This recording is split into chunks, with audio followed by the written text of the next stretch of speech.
everyone, today is Thursday, the 5th of December 2019. This is The Gap, episode 496. I'm Luke Lawrie. Joab Gilroy is here, and it is December already. It's December already, yep.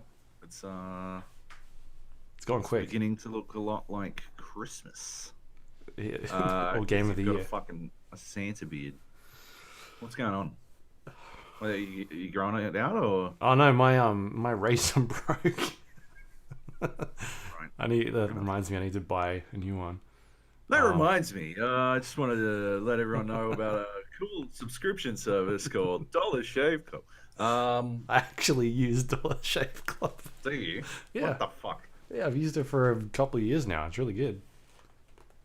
My wife uses it for her legs. I clearly don't use it. But yeah. Except when I moved, there was no way for me to change my address from Australia to USA. I needed to cancel my account and then sign up for a new account on the American website. Okay. Maybe owned by different people or something. Yeah, I don't know. So that was the thing that I did. Anyway, but yeah, I mean, it's cheaper, and if they want to sponsor us, I'm all for it. Right. We will happily take their money, although we did just advertise them for free. Yeah, I'm going to delete that part. It's fine. We'll just get rid of it. Well, the bits where I talk about it positively. Yeah. You only get that bit. We'll go down the front. We'll get the Yelp monetization system going, where you only get the positive chatter if you pay, and otherwise it's all negative reviews. Right. Yeah. Anyway, not a lot of games to talk about this week. I think we've both been pretty busy. Extremely busy. Yeah, like run off my feet. What I'm trying to do is get enough time to play a bunch of games. Like by the time we get to the end of the year, and it just means freelance life means you got to do a bunch of work all at once. So I spent all of last week working my fucking tits off. Like riding my tits off, I mean. Yeah, so, well, what are you going to do? So we've only got a couple. We just managed to squeeze a few games in here or there. Yep. You obviously had a much more exciting week than me. Yeah. It was Thanksgiving over here. And so we had a long weekend. And I ended up going over to LA for a couple of days over the weekend because we don't really have any family. Well, we've got some family here. But we let them go do their own thing, and we kind of were like, let's go somewhere else. We were achingly close to finding out something about Luke's personal life there. Listeners, we're like right on the cusp, and he managed to, grab it back right at 496 episodes in. Yeah. I still don't know his last name. But, yeah. So you went to LA, and you went to did tourist shit on Thanksgiving weekend. Yeah. Was that the worst idea of all time? Or? I don't think so. No. From what I understand, the day of Thanksgiving is generally pretty quiet, or a quieter day at Disney. So we went to there's two basically theme parks right next to each other in Anaheim. It was pretty quiet. We ended up getting like a fast pass, and I think that seems to be like a given for most days when you go to a theme park, unless it's like a Tuesday on a school day or something like that. But I mean, for the most part, I feel like a place like Disneyland is going to be busy no matter what day you go. It's like the type of place where it's a tourist place. It's not like Gold Coast or whatever, where you can go there and just be like, oh, I'm gonna just go there. Gold Coast, it's a tourist location. Yeah, but we've been there like on a Tuesday, and it's been completely dead. Like you don't have to wait for any lines. 100%. But that's not really the case here. There's still definitely lines, and spending the extra whatever it is, $10-15 to get the fast pass thing, where you can reserve a queue or a spot in the queue, and then like just rock up at whatever time you've reserved and whatever. It's really good. It feels like yeah. I distinctly remember going to Dreamworld for a grade 11 physics trip, Yeah. like midweek trip, and we could literally walk off the Tower of Terror and then walk back onto the Tower of Terror. Like you would do the Tower of Terror and walk straight back on it again. Yeah. And me and Heath must have done like fucking 15 times. Was it Heath? Like Heath was definitely there. Someone was petrified of it. Like wouldn't do it. I can't remember. Anyway, doesn't matter. Yeah. You could have like. I don't think that's ever going to work in Disneyland. Yeah. Right. Well, the other thing that helped us out was it was raining. Right. So even better. But like again, the people that are going to Disneyland are probably the people that have booked way in advance anyway. It's not like I'm going to go to Disneyland today. Oh no, it's like or like you wake up and like, unless you've got an annual pass or something like that, then otherwise, oh no, it's raining. Maybe I'll go some other day. So yeah, it was raining, but I mean, it's fucking water. Like, who cares? So we just grabbed some ponchos and off we went. And it wasn't super busy. There were definitely still lines at some of the rides, but for the most part, it was pretty good. We got there about 2 p.m. or about 1:30ish. By the time we flew in and landed and got to the hotel and had a power nap and all that sort of stuff. Yeah, and off we went. We basically spent the entire day there. I think we ended up leaving at about 11:30 or 11 o'clock that night. And we probably saw half of what there was to see, which is good because we had a 2-day pass. And you definitely need like 2 days to go and see all that stuff because there is a lot to see. And so we the first day we went and did all like the Star Wars stuff in like Tomorrowland, and we'd actually booked in for the new Galaxy's Edge stuff as well, which is basically the new Star Wars attraction at Disneyland, where they've got like it's set up like a like a village in Star Wars, and there's stormtroopers walking around, and there's shops everywhere, and you can buy like blue and green milk like that Luke drinks. Yay. And like you go to Harry Potter Land. I went to Harry Potter Land at Universal Studios Japan, and it was like it's all themed. On Alley, and then there's like a big castle and all that kind of shit. And you can buy butterbeer or buy a wand or whatever. I didn't buy a wand because I'm not a giant fucking dork. But we'll get to that later. Yeah. Yeah. Oh no. Yeah, and so it's all themed, and like you feel like you're supposed to be in this location. There are, all the vendors are in character, and they're talking to you, in space credits and things like that. And so we ended up booking a bunch of the actual events to do in there because you've got to reserve a couple of them. Some of them you can kind of just walk in, and if the line's okay, then you can sort of just wait. But if you've got a reservation, then it's going to help on those busy days. On the really busy days, they basically have like boarding passes for that specific area in Disneyland. So like the Galaxy's Edge area, you can't just wander in. You've got to have a boarding pass, and then like they only let a certain amount of people in at a time. Right. But these 2 particular days we were there they weren't doing that. So it was pretty good. So we ended up going into the cantina, and that's where there's the Star Wars music. It's no, I didn't know. Not based on your rendition. No, that was a terrible one. That was awful. But it's none of that. It's like there's like a robot DJ playing some space tracks. There's people behind the bar serving like alcohol and non-alcoholic drinks as well. So you've got to do the whole experience and get the stupid space alcohol that they've got. And they're actually pretty good. Obviously everything here is super expensive because people will fucking pay for it.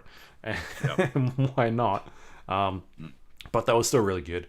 So we had like one drink while we were in there. We were there for maybe 30-40 minutes. It's cool. It's like a thing you can sort of check off the list of like, yeah, I've gone and done that. it's extremely detailed. Like the amount of detail they've gone into this thing is insane. Nate went and said he discovered some sort of Easter egg and got a special drink. Did you work out what the fuck he was talking I about? have no idea what he's talking about. God damn it. No, I looked it up and I saw there was like a secret menu for food and stuff like that. Right. But it was just like, pieces of vegetable that they'd named like something else, like space foot or something. Like, I don't know. Okay. Yeah. Fair enough. I don't know what he's talking about. But the drinks were good. Both of the ones that we ended up drinking, my wife and I, we thought they were pretty good. Cool. So we did that. We went over to the droid building area as well. You can build a little droid. You'll be able to see him, Joab. He's in the corner over there. Little BB unit. Yeah. So my wife ended up building a droid, and you basically get like put next to this conveyor belt. There's a bunch of parts that just are constantly going through. So you can pick like what sort of style you want, and the head and the different pieces. They all kind of join together, and there's different colors and that sort of stuff. And you eventually kind of just build the droid that you want. And it's got a little like remote control, so you can actually move it around and whatnot. Okay. Yeah, it works. Does it have to be like a BB or can No, you you make can. a C2 or You can get like an R2 unit. R2? Yeah. Um, What about a C3PO? no, that's too big. Garbage. Yeah. But there's After C3PO. yeah, I think there's No, 3 different styles, or maybe 4 different styles of like droid that you can build. Right. But it's They a cool, give you a special prize if you make one that isn't a BB or a fucking R2. like the They're shitty like, dumpster one. You're the only one. This thing's been rolling around for 3 years. If this was sushi, it would be rotten. Yeah. Yeah. Yeah. Yeah, nice. So you go in and you build that, and then the other one that we did was, the light saber, the laser sword, I think they're called. Laser sword, yep. Yeah, the laser sword building, and it's sort of like if you don't really know where you're going, it's sort of in this like hidden area. It's not hidden, but it's not like marked. It's like just a couple people standing behind a bench type thing. I think that's part of the experience as well, is like trying to find out where this thing is you're supposed to go. And so when you ask people that work there, they're like, oh no, you can't, like they stay in character, like no, you can't say that laser, you've got to call it you can't say laser sword. I think that's what it's called, right? Laser sword. Yeah. You got to call it scrap metal. And so they're totally in character and whatnot, and you eventually get up to this workstation, and they give you like a coupon, and they basically pull out a bunch of different styles of lightsaber that you can build. There is 4 at the moment. There's like Elemental, which I think is the one that Nate built when he was over there. Right. There's like a Peace and Justice, which is the classic like Luke, Obi-Wan sort of style, Rey style of lightsaber. There is Power and something. Power and something, eh? Which is a Sith sort of style. Sure. And then there's a 4th one, which I can't remember. But anyway. So there's like different styles, and there are different sort of components. Like each sort of component of building a lightsaber has like different choices that you can make. Like for most part, there's about 2, but in some, like the main section of the hilt, there's about 4 different styles you can pick. And so then you go into this room, and they do this whole theater. It's set up as like an experience, right? And they give this sort of talk about how kyber crystals sort of work in this world and what sort of each one means. And so there's different types of kyber crystals that you can get, and they're sort of the thing that makes the color of the lightsaber. So your blues, greens, purples. I think they've got yellow. There's red as well. There's a bunch of different colors in there, and then they bring them around. You can sort of pick what color you want, and then you start. You start building like a lightsaber. It doesn't take a huge amount of time. It's like a 10-minute, 15-minute sort of thing. It's pretty easy to put together. The most part, it's like a snap-on sort of screw type thing. And then, you take it apart again. Yeah, you can take it apart again. It's pretty easy to do Where's that. yours? Where is it? It's on my shelf. Why? Go and fucking get You it. want me What to the get? fuck? I've taken the. Yeah, of course. It's mounted and stuff. Mounted? Yeah, I'm gonna mount for it. Because you got to buy all the stupid stuff. So that's what it sort of looks like. I don't know if you can see that. You Does it can. make noise when you turn it on? It will, Nobody listening to him. but that's telling me it's broken because there's no. Do it again. Do it again. Into the mic. Into the mic. Amazing. Doesn't work. Where's the... Put the fucking crystal... Turn it on correctly. What the fuck? I will turn around. Let me just give me a sec. I've got to mute this fucking Discord because there's a bunch of stuff happening in another channel. It's going bonkers. Okay. It's driving me nuts, Joab. How but yeah- you haven't, auto mute all notifications on every fucking channel? All the time. Normally it's fine, but today it's just going off. So I'm not sure Popping off. All right. what is happening. Anyway. But anyway, so you build this sort of the lightsaber, and it's like this 10-minute experience of sort of things that are going on, and you pick your colors, and then you put it all together, and they sort of stick the blade in, and it's this whole drama thing of like everyone switches their light on at the same time, and everything, like the whole room sort of lights up, and it's just a cool little sort of experience you can go through, and they give you like a thing that you can wrap, like a cover protector for the whole thing. And it's pretty fun. So I dug it quite a lot. It's not cheap. It's definitely costs quite a bit of money, but it feels it's heavy. Like the thing is a heavy. Heavy is reliable. Yeah. It means if it doesn't work, you can hit them with it. Yeah, exactly. And then you've got the whole drama of like trying to get this thing through the airport. But for the most part in America, it's pretty good. Like TSA actually have a page for lightsabers that's saying that you can carry them, and they're like, they're not technically real, so you can still sort of put them in checked baggage, or you can carry them on the plane if you want. So I just carried mine on the plane. So I don't know if you heard that. Yeah, I did hear that. That's pretty fucking sick. But Anyone listening with any headphones is now permanently deaf. But yeah, but it like when you move it as well. that's amazing. That's fucking rad. And it does like slight movements. It like knows.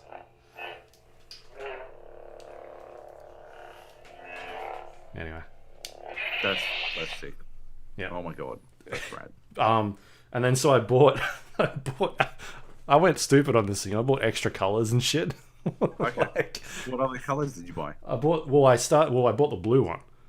Obviously, that was Because the start one. Well, no, I picked the green one to start with. Oh, okay.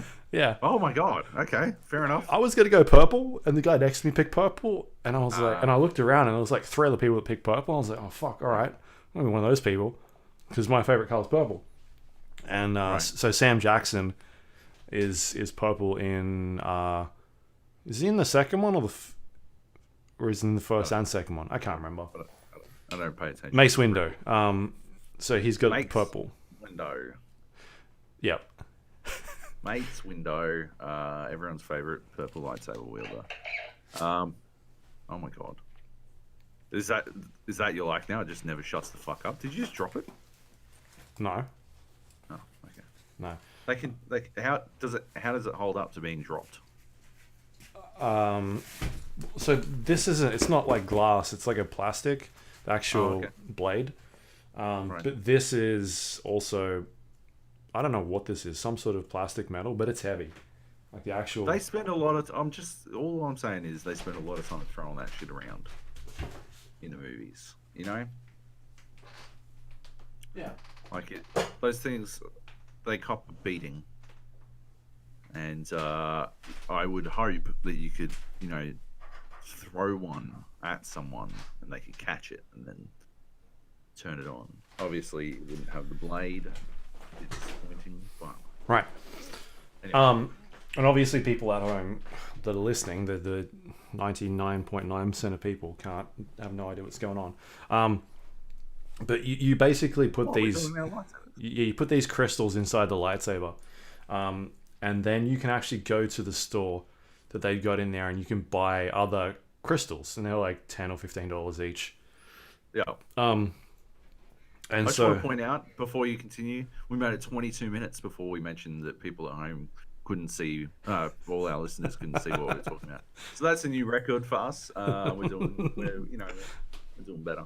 Yeah, we keep mark. And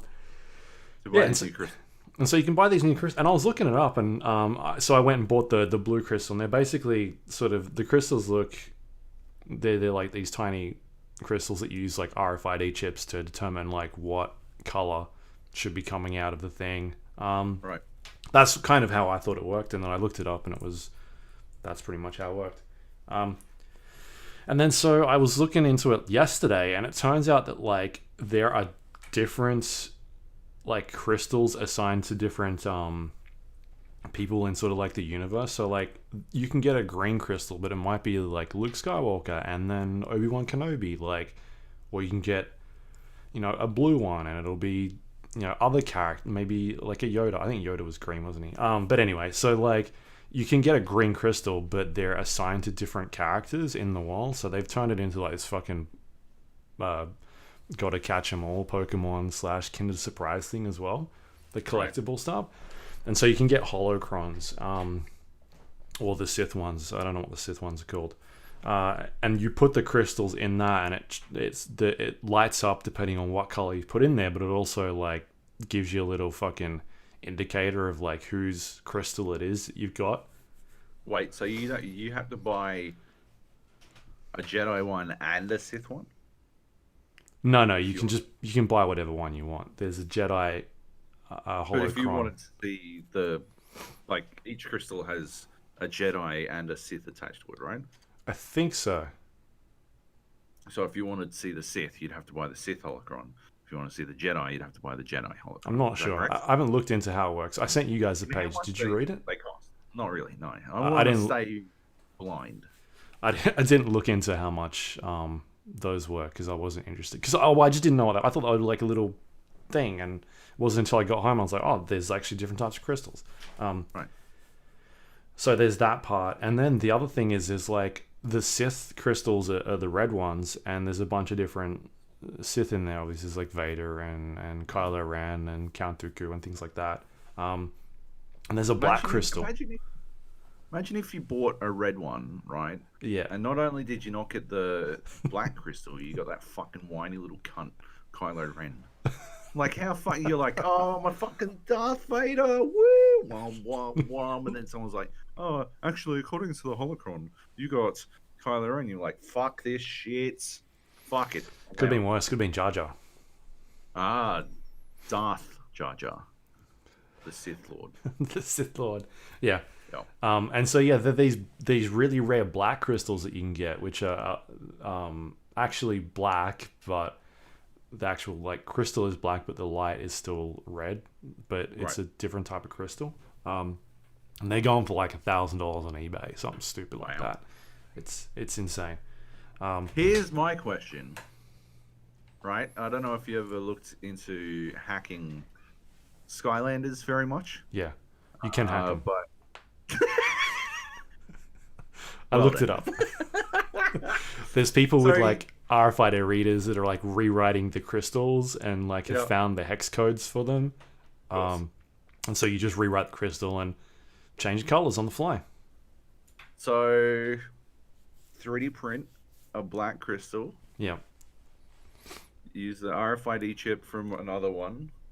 Maybe buy a bunch of red ones. 3D print a bunch of black crystals. Cram the fucking RFID chip. Rewrite the RFID chips to be the black one, and then cram them into the black ones and sell them for $1,000 a pop. Easy peasy. Cash money, baby. Yeah, I feel like you shouldn't have said any of this. Oh, I should have kept it to myself. My own money-making opportunity. Disney gonna come and get you. Oh, bring it on, Disney. Bring it on. Once you get to me, I've got some fucking things to say about the Mandalorian. Okay, you fucking hacks. John Favreau, the fucking chump ass motherfucking rip-off artist that he is. All right, go back to fucking creating fucking movies where you get to make out with ScarJo. You fucking, oh, you disgusting old pervert. Okay, fair enough. That's what Took I a got. turn. Yeah. So yeah, did the lightsaber stuff. That was awesome. Cool. Cool. Walked around. Like I said, there's like stormtroopers walking around as well, and they interact with people. They talk to them. They're all You got a stormtrooper costume, don't you? No, I don't have one. I thought you did. It was You one did, at didn't my you? parents' house. My dad's got one somewhere. Oh, your dad's got one. Right. Just stolen it and taken it back. And so, yeah, they interact. They interact with each other. Sorry. How are you born if your dad's a virgin? I don't understand. Got him with the old '90s burn. Yeah. And so these stormtroopers have like pre-recorded dialogue that they can interact with you and the other stormtroopers that are in the world. And from what I gather, it seems like they're using something like hand movements or something to do with their gloves, like touching certain areas or waving their hands in certain ways. And then they can have like basically conversations with people or interact with them. And it's really cool to like, we followed them around for like fucking 15 minutes just to see. Hold up. What? Yeah. They're waving their hands and having, what, is it sign language? I think there's like pressure pads in their gloves, and they press certain areas and do certain movements, and then they've got pre-recorded dialogue that they can say to people or interact with each other with. Why wouldn't they just fucking say stuff? I don't know. Well, I don't know. You, like, I don't understand. Why would it be pre-recorded? So that they don't say anything they're not supposed to, I guess? I don't know. I don't run the show over there. Like, I just don't, like, they've got, you can fucking, it's not like the dude in the Goofy suit has a fucking pre-recorded message. He just says, what's going on? Or whatever the fuck, I can't do a Goofy voice, obviously, but, like, you know, he just says Goofy shit. You know, like, or, like, fucking, you run into Snow White or some shit, and she'll, like, say Snow White things. She'll put on a fucking British accent, and she'll be like, oh, might I have your apple? Right? She's not fucking pressing buttons in her gloves to play some fucking pre-recorded message. This is the future, though. Oh my god, it's fucking awful. Were they all the same height? I think so. Were they exactly the same height? Well, they're clones. They're supposed to be. That's what I'm saying, right? First of all, stormtroopers apparently aren't clones anymore. And second of all, yeah. That would be the only fucking canon reason for them to have fucking pre-recorded dialogue. I don't know. This upsets me. This entire concept. They're not allowed to speak. You have to walk around pressing buttons for fucking 60 hours a day. I would be very happy with that. As a stormtrooper. Get the fuck out of here. You do a fucking podcast where you yap fucking 3 hours every fucking week, as if you would shut the fuck up for 6 hours at a time. The only time you're quiet when you're asleep. And I'm not even quiet during those hours because apparently I sleep talk. Like, it's just... it seems draconian. It seems very Empire of Disney. You know? Yeah. Anyway, you're enamored. Yeah, so they've got the actors walking around.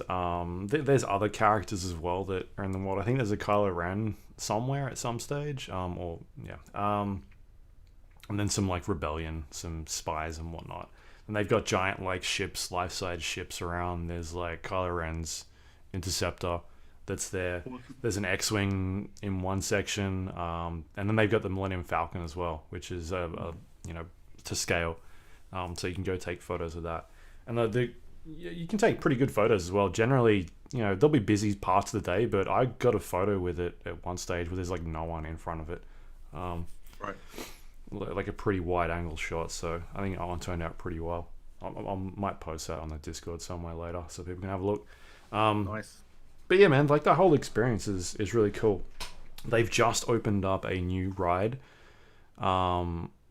in Orlando, and the one that's in Anaheim is opening next year, early next year, and that one's called Riders of the Resistance. And so that one I haven't gone to see, but the one that I did go and check out was the Smuggler's Run.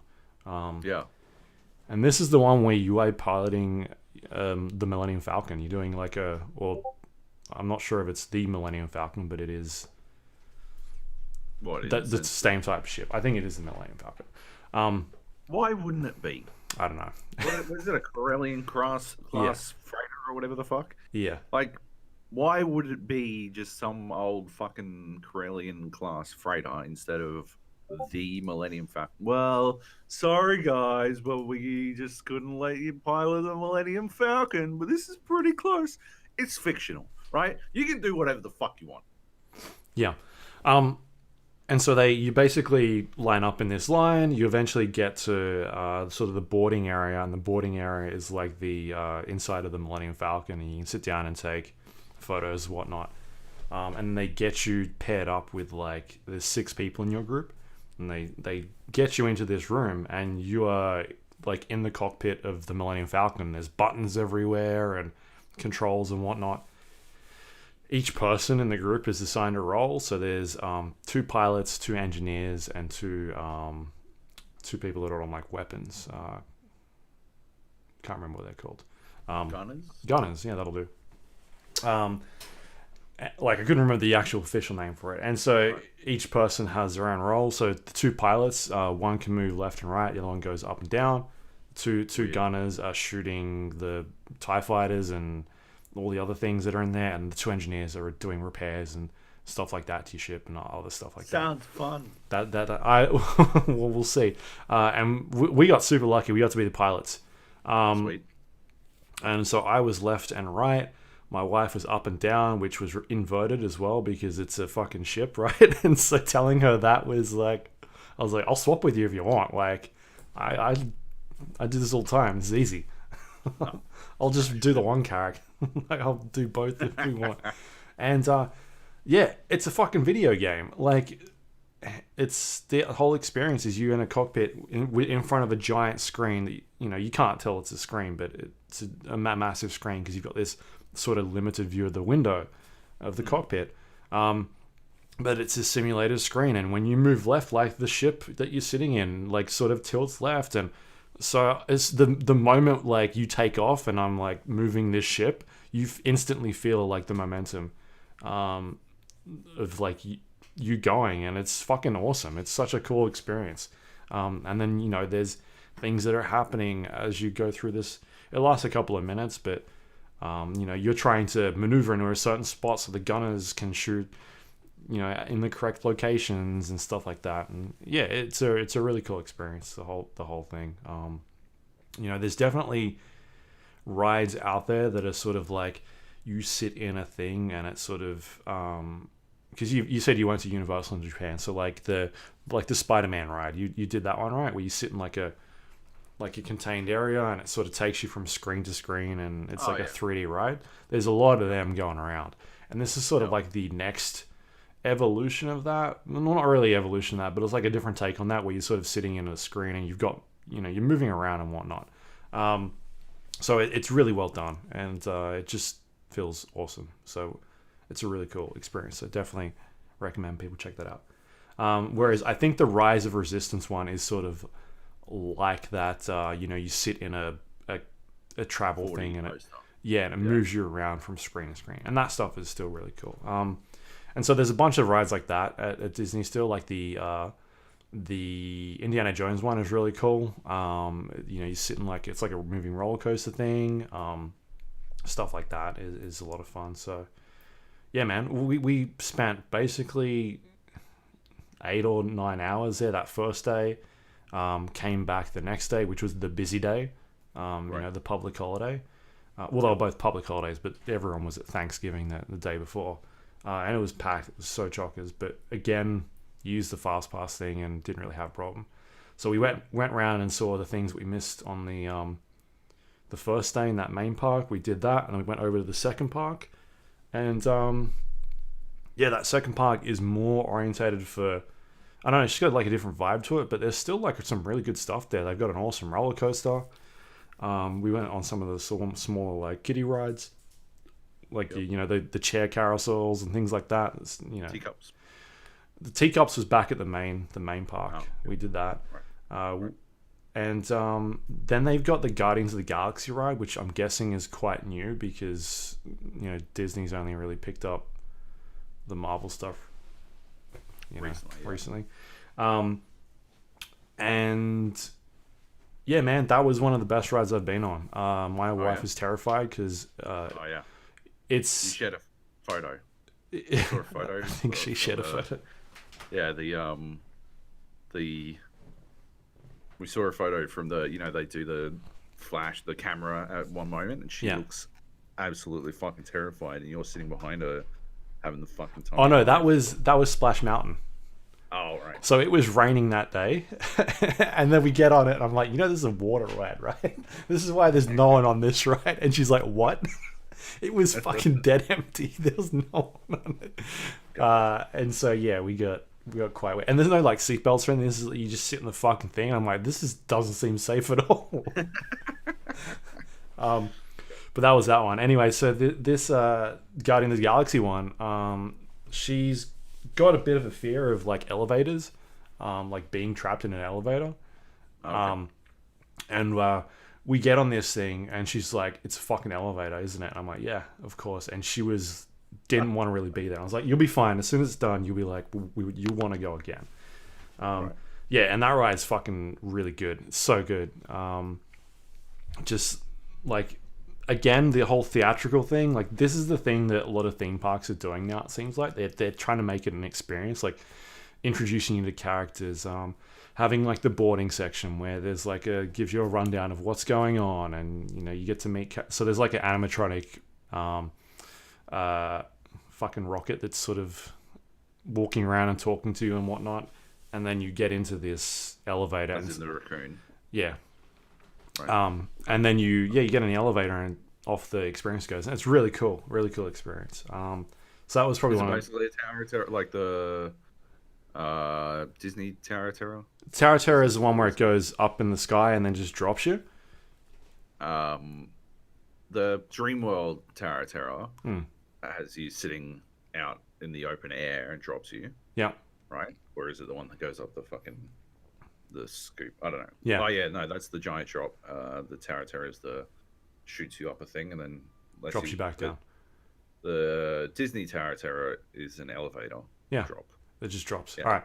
Yeah. If the elevator dropped you and then brought you back up again and then dropped you and then brought you up to another floor and then dropped you again and then brought you back up and it's pitch black and you can't see any of this stuff, and occasionally they'll open a door and you're like looking out and it's fucking Disneyland and you're like 6-7 stories up and then that's gold. Yeah, that's the Tower Terror. Well, that's the one we did in Disney Sea. Yeah, in Tokyo.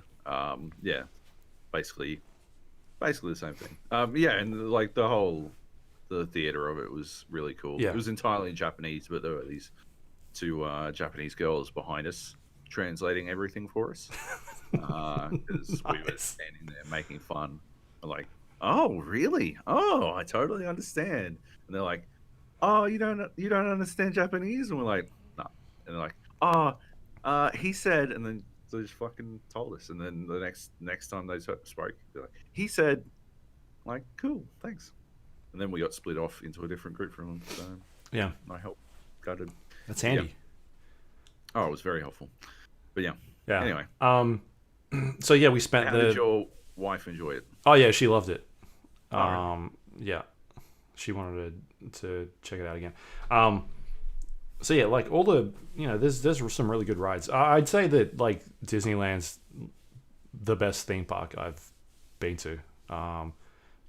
I like I've done Six Flags a bunch, and it's pretty good. Like I like roller coasters and whatnot, but at the end of the day, like roller coasters are for the most part sort of very samey, except like they've just got different styles, and some have different loops and whatnot, but it's sort of the same thing over and over again.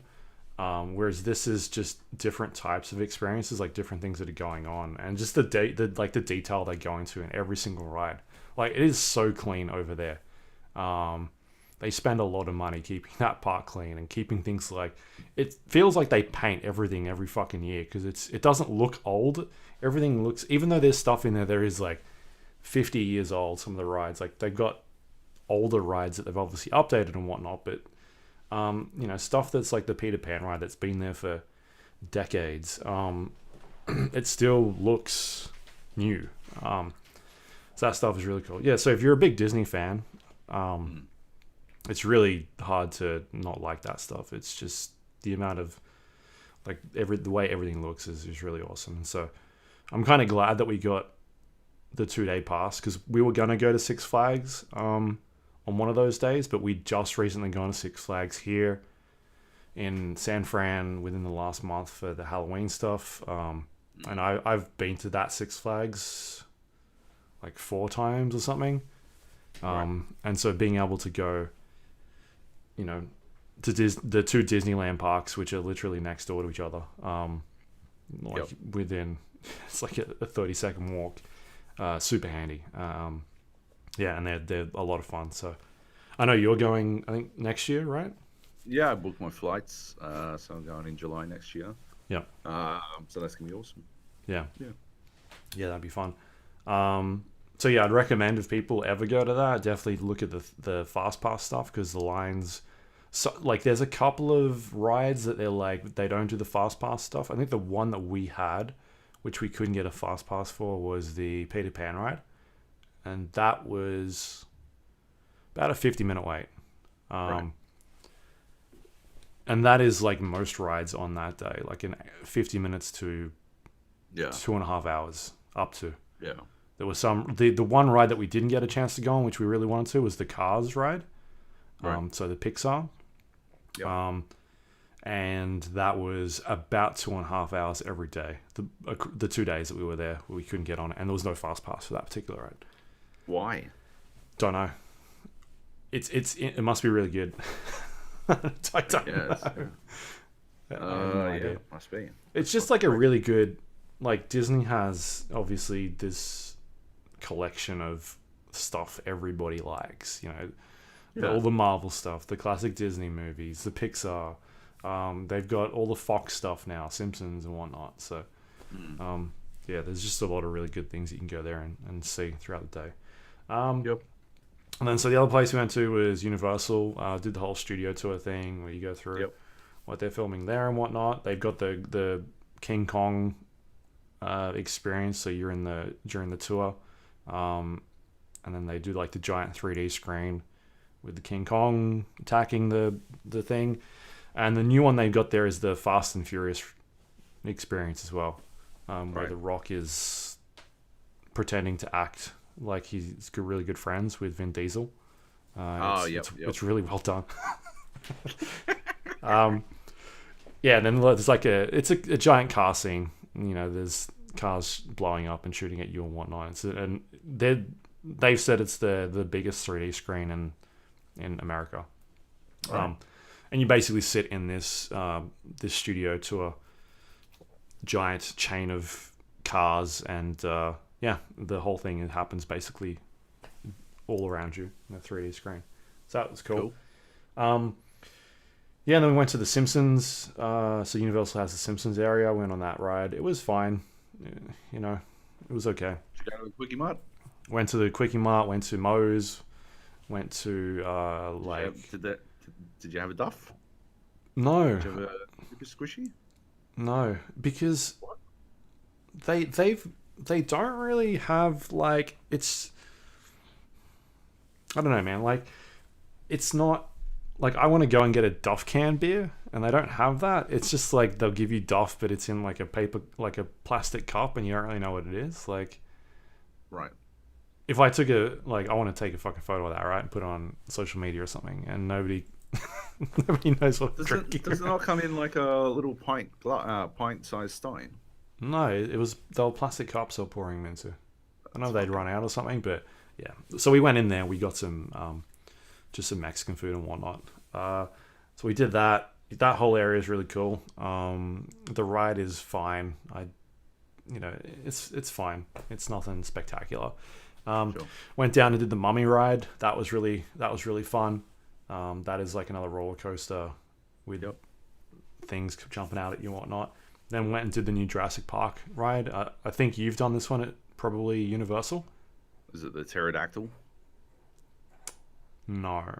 Universal Japan has the pterodactyl ride. Oh no, because I've done this one before at Universal Japan. You're sitting in like a water sort of ride, and it's like a roller coaster, but not really. It's like a water boat. That's kind of shit. Yeah. And so the one at Anaheim or at Disneyland, sorry, not Disneyland, in LA, has been updated to the Lost World, and so they've made a bunch of changes to it. So they've updated everything.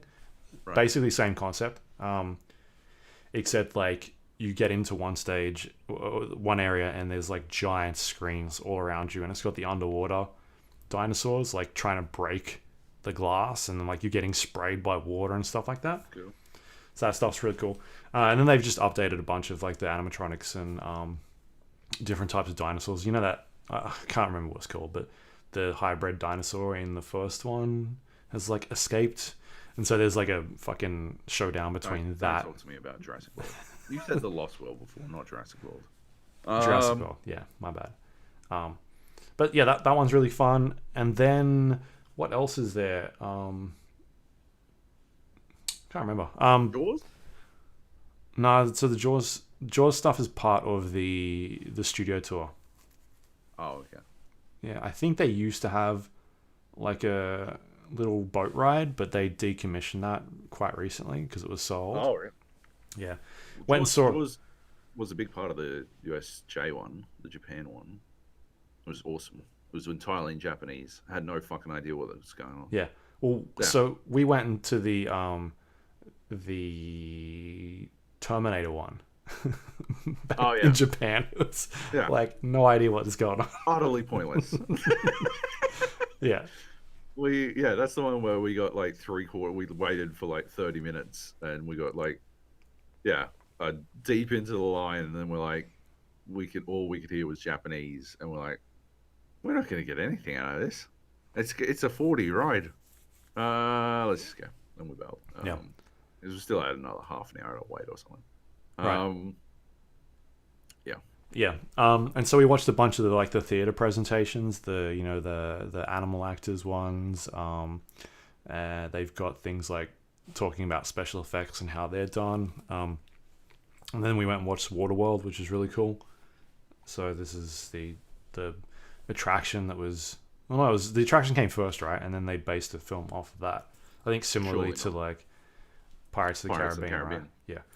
Caribbean. Yeah, and that was, I felt like I'd seen the Waterworld one before, but I don't think I had. But yeah, that was really good. A lot of fun. And then went over to Hogsmeade and Hogwarts, and the Harry Potter area. Yeah, and that stuff's a lot of fun. We went on the main ride they've got there, which at one stage broke down while we were in it. That was really cool. It just stopped. The thing had started, and we were sort of maybe 30 seconds into it, and then the thing just like stops, and then like you hear Harry Potter saying, "Oh, sorry about that. Like, we'll look into it or whatnot." And we're sort of like mid hanging on this fucking thing, and my wife's like, "What's happened?" I'm like, it's broken." And she's like, "You're joking, right?" I'm like, No, it sounds like it's broken." She's like, "No, this is part of it, isn't it?" I'm like, "No, I think it's broken." We're like hanging on this thing, and then about a minute later, it starts back up again. And so that was cool. And then they had this whole like Christmas themed experience around the whole area, and so the castle was like lit up, and they did like a light show on the castle on Hogwarts. I keep saying it wrong. And like all the shops in there were done up in Christmas decoration, and they had snow on all the buildings and whatnot.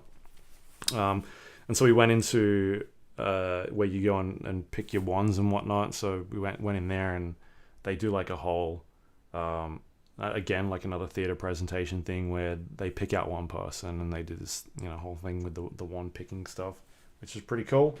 So we end up buying a wand in there. And then you can buy, I think it's for like an extra $10 or $5 or something. You can get like an electronic one that interacts with certain things around the area. There's like 15 different sort of like, I guess they're like an Xbox Connect, where it's got like a reader on the wands, and then like there's a camera sort of reading its movements, and so you make movements using the wand at certain areas, and then that interacts and triggers some sort of event. And so we went around and did all of them. That was pretty cool. Had some butterbeer, like you said before. That was really good. That she spiked it for me and put some bourbon in there, which is good. What? Yeah. No way. Yeah. That wasn't an option. She made it alcoholic. Got it. Yeah. It was just basically creaming soda. It was way too sweet. Right. Wow. Okay. No, this one was really good. And there's a bunch of shops that are around there, and they're all really cool to sort of walk through and have a look at all the stuff. But I liked Universal. It was fun. Nowhere near as good as Disneyland though. So there was that. And then the next day I went to the basketball, the Lakers versus Mavs. We had a choice between Lakers and Mavs, and I think it was Lakers and Wizards, or maybe Hawks. I can't remember. No, well we had a choice. I was like, I don't want to see the Lakers get blown out. I want to see the Lakers getting blown out. So we went to the Mavs game instead. Why would you? Is this because you're full fucking Warriors now, and you're like, you full like transitioning into a Warriors fan? You're like, got to see Lakers lose. Yeah. Well, they were winning for most of the game, and like third quarter came along, and they just got belted. I think we had again, tickets to basketball games are ridiculously expensive. I think we paid maybe $200 US for the tickets we had, and so that would be over $300 each. Yeah. And we were up pretty high, but like every time we go, they're still good seats. Like you can see everything, and you feel like you're close. So it's not like you're in Marvel Stadium, 16 kilometers from the court. Yeah. And then we went home. But I felt like we had some sort of, like, we didn't tip someone, and so they put a curse on us the entire trip. It basically rained the first day we got there. We had the ride breakdown of us when we were on there. We lost the basketball. Our flight got delayed by about 6 hours that night. Flight was supposed to leave at like 7 o'clock. We got home at 3:30 a.m. Wow. Because of the weather here. Right. We were actually going to drive instead because of the delay. And they ended up closing the main highway between here and LA because of ice on the roads. Like fucking cars were flipping over and stuff like that. Kidding. So that was fun. That's Luckily, amazing. we didn't decide to do that. Yeah, man. There was just like things going wrong. We tried to get chicken waffles at Roscoe's, and apparently we got there too late because they were closing in 20 minutes and the place was already full, so we couldn't get chicken waffles. It's very disappointing. Yeah, wrecked. Anyway, but we got here in one piece, so that's true. That was good. Sounds like mostly a good time. Yeah, it was still good. So yeah, they're the kind of things I'd recommend if you ever head over there. Give yourself plenty of time for Disneyland. 2 days seems like a lot, but when you get there, there's just so much to see. So I think 2 days is really good. And then book, like if you go on a Galaxy's Edge, make sure you book in advance. If you want to do that stuff.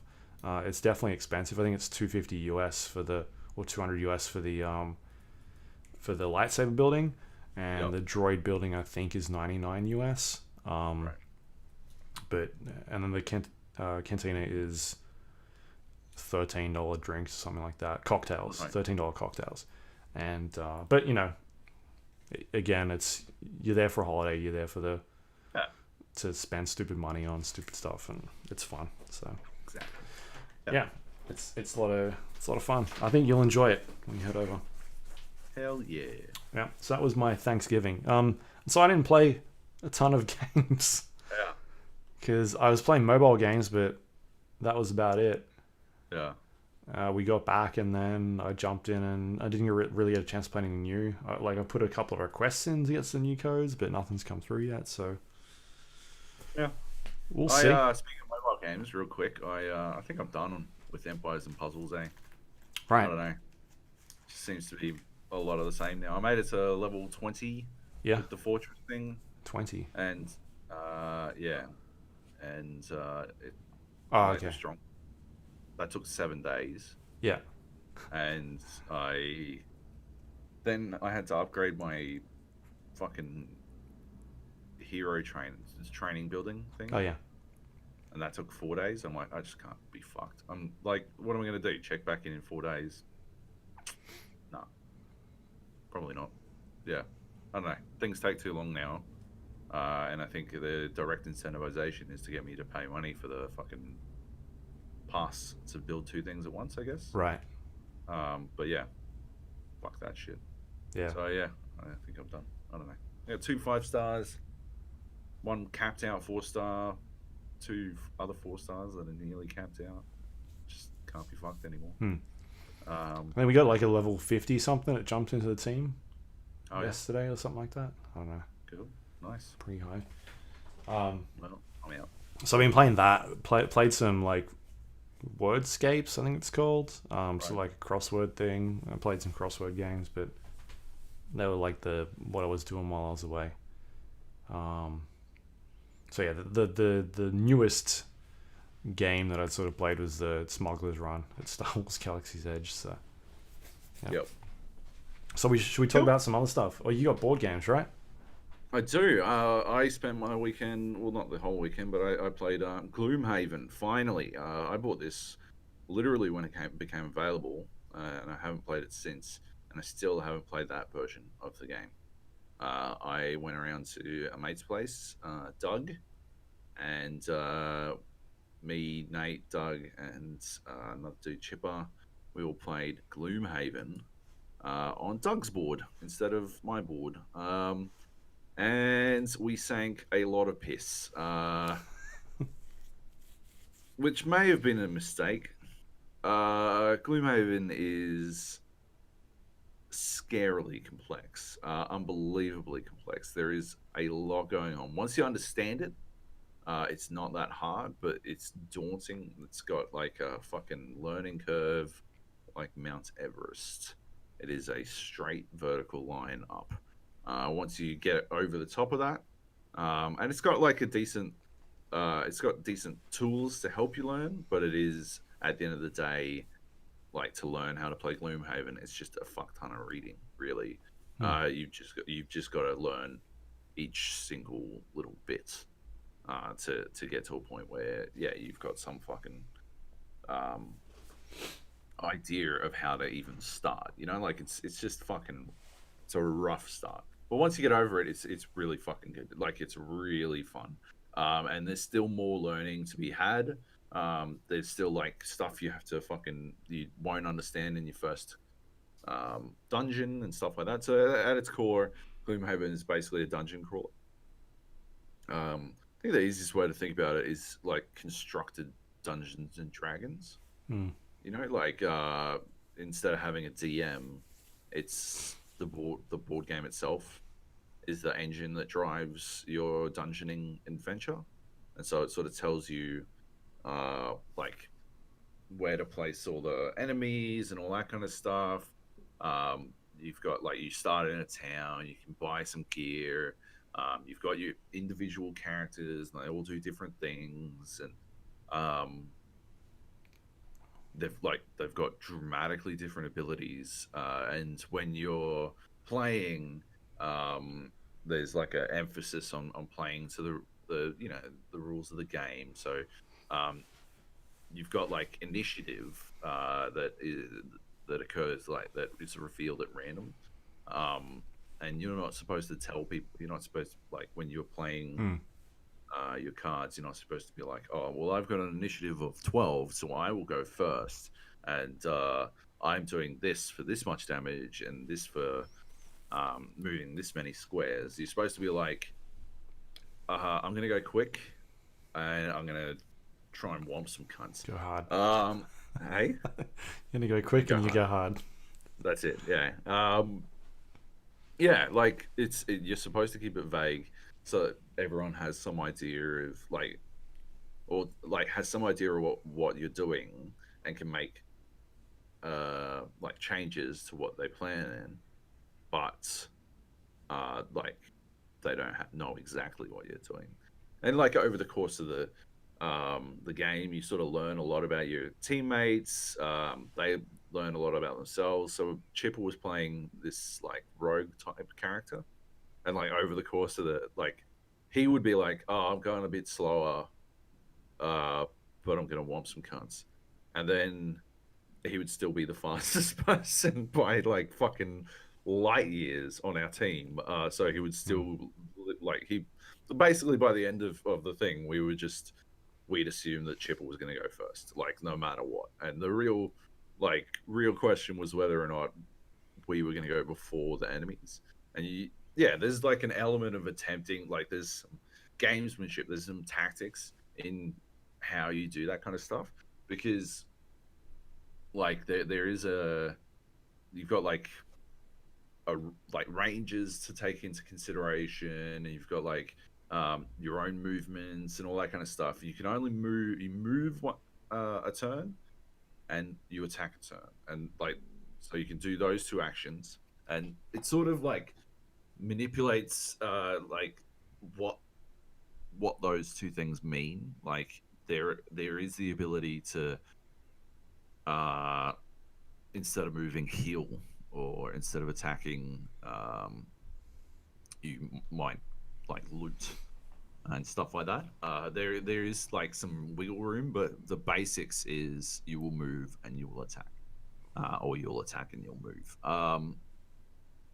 And so there's like as you go through this first dungeon, you sort of get your head around that kind of stuff. So we had Chipper as the rogue type character. Doug was the like I don't know, like sort of a rangy, like sort of a half ranged fighter, half like in your face type Mm. fighter, like very capable uh in the front lines, like could take a couple of hits uh and do some damage, but could also like sit back and chuck in from behind. Nate was a very much a tank character, like just sat there, could stand and deliver, and just like womp on motherfuckers wherever. And then I was pure magic user. We selected our characters at random, and yeah, my chick. I feel like my chick was like sort of an advanced character. She was fucking tough. She started so you start in Gloomhaven, and then you go to a dungeon, and there's like a travel phase in that. And like so you do your travel phase, and a random encounter occurs during the travel phase, and you make a choice based on like the encounter. And so our encounter was we ran into some wolves along the way. Well, we heard the howling of wolves, and our choices were to run or to stand and fight. We chose to stand and fight. I figured we could beat some wolves. When they showed up, there were way more wolves than we expected. So we had to start with -3 health at Mm. the start of the dungeon. That was half my health. I was at half health from the start of the fucking dungeon. It was barely a fucking scratch on the other three, but I was like, I was on death's door, knocking on death's door, fucking, oh god. So my first turn was to heal myself. Like straight out of the bat, I had to heal myself because I just didn't have like, if health is a resource that you can spend, and it is for a tank, but it wasn't for me. Like I just didn't have enough to spend. I was basically a one hit, and once we got into some combat, yeah, I was a one hit. Like at that point, if I hadn't healed, I would have been dead. Um, like felt really complicated, and she didn't have a lot of like. There's this concept of stamina in the game, which is really really cleverly done. In like you can become exhausted. So we weren't playing permadeath. So if you drop to 0 health, you don't die. You're just KO'd. And if you run out of cards, you're similarly exhausted. And my chick only had 9 total cards, I think it was. And Nate had like 12. Doug, I think, had 11, and Chipper had 11 as well. And I only had 9.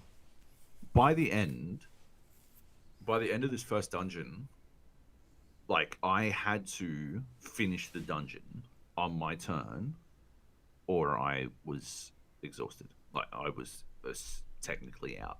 And they could have, like, the guys could have finished it without me, but I don't want to fucking die and miss out on like ending treasure or whatever the fuck. Because you get any, like, if you become exhausted, you get anything you earned before you're exhausted, but anything after you miss out on. So yeah, I just finished it. Because like the upside of her is that she's capable of shit tons of damage. Like she's very much a glass cannon. She's sort of like the fucking oh, that quiet guy, he hasn't done anything yet, what's he gonna do? And then like fucking just murders everyone. At one point I did straight up murder everyone, and like right at the end I did the same. I like fucking belted from one side of the dungeon room to the other, and I used an attack that killed the last 3 people. Like basically just on my own, which felt like a really. But that's the thing, right? Like that was obviously my only option at that stage, but it was so cleverly done to make it feel like well, it was an option, which was awesome, but yeah, to make it feel like it was my only option made the whole thing feel super tense. By the time we got to, there were 3 rooms in this dungeon. By the time we got to the 3rd room, we had a decent understanding of how the fucking game worked, and we'd realized quite like already that we'd fucked it up to some extent. Like we had like stamina management is pretty critical, and we hadn't been managing our stamina at all. There's ways you can use your cards, and when you use them, it burns them. So you've got a discard pile, and you can recover from your discard pile. But when you recover, you burn a card. It's gone forever. And there's ways you can recover the discard, but you can't recover the burn pile unless you've got a specific ability. My chick had that ability, which is the only reason why I made it a 3rd fucking room at all. But through better stamina management, I could have probably made it further through, which I think is why that first dungeon is created the way it is, to sort of introduce you to stamina management as a concept, because the game vaguely tells you about it, but it doesn't really go into it. It's way better. Like, it's so cleverly done that it shows you what it means, what stamina management means. So yeah, it does a really good job of that. And yeah, we like, there was, obviously a shit ton of bants. Nate was still on all my gold. I was stealing Doug. Everyone gets like a secret fucking mission at the start. My mission was to finish on full health, which is the reason why I didn't want to get it. My mission was to finish on full health. Nate's was to, I can't remember. It was like, I think he had to kill a certain amount of people, which is why he kept charging in. I can't remember what Chipper's was, and Doug's was to loot a treasure chest. And I kept looting the treasure chests, and he couldn't do it. You're not allowed to tell people your secret mission, so that kind of fucked him. but yeah, like it was just rad. Like it was, yeah, there was heaps of bands, but there was also a real sense of like party camaraderie. Like you got a real idea of like relying on your teammates and like giving them a bit of shit, but also like diving in to save them at the last moment. I like made a move that 1000% saves Nate's life, Hmm. uh, or saved him from getting exhausted before the end. Even though it put me in the like this was in the third room, it put me in the precarious position of having to win the game in the next turn or dying myself. Like it's just because there was like it felt like there was a 99% chance that he was going to be exhausted, that he was going to die if I didn't do this, and there was only like a 50% chance that I would die if I did it. You know, like so. I'm like, well, we can all get out of this alive, so we might as well do it. You know, like it felt like it passively incentivized us to play as a really good party while still affording us heaps of opportunities to like dick one another over and steal each other's gold and like just fuck about in that sense, which is yeah, I think part of what makes it really clever. And there's stacks of writing, stacks of like fantastic world building, like describing all the things that are going on in the world that as we got drunker and drunker, um, we cared less and less about, which yeah, Hmm. like I guess isn't ideal, but was still awesome because we're, you know, crafting our own story, which is what you want out of a dungeon builder, you know, like a dungeon crawler rather. Yeah, like you want it to be your story or the story of your party.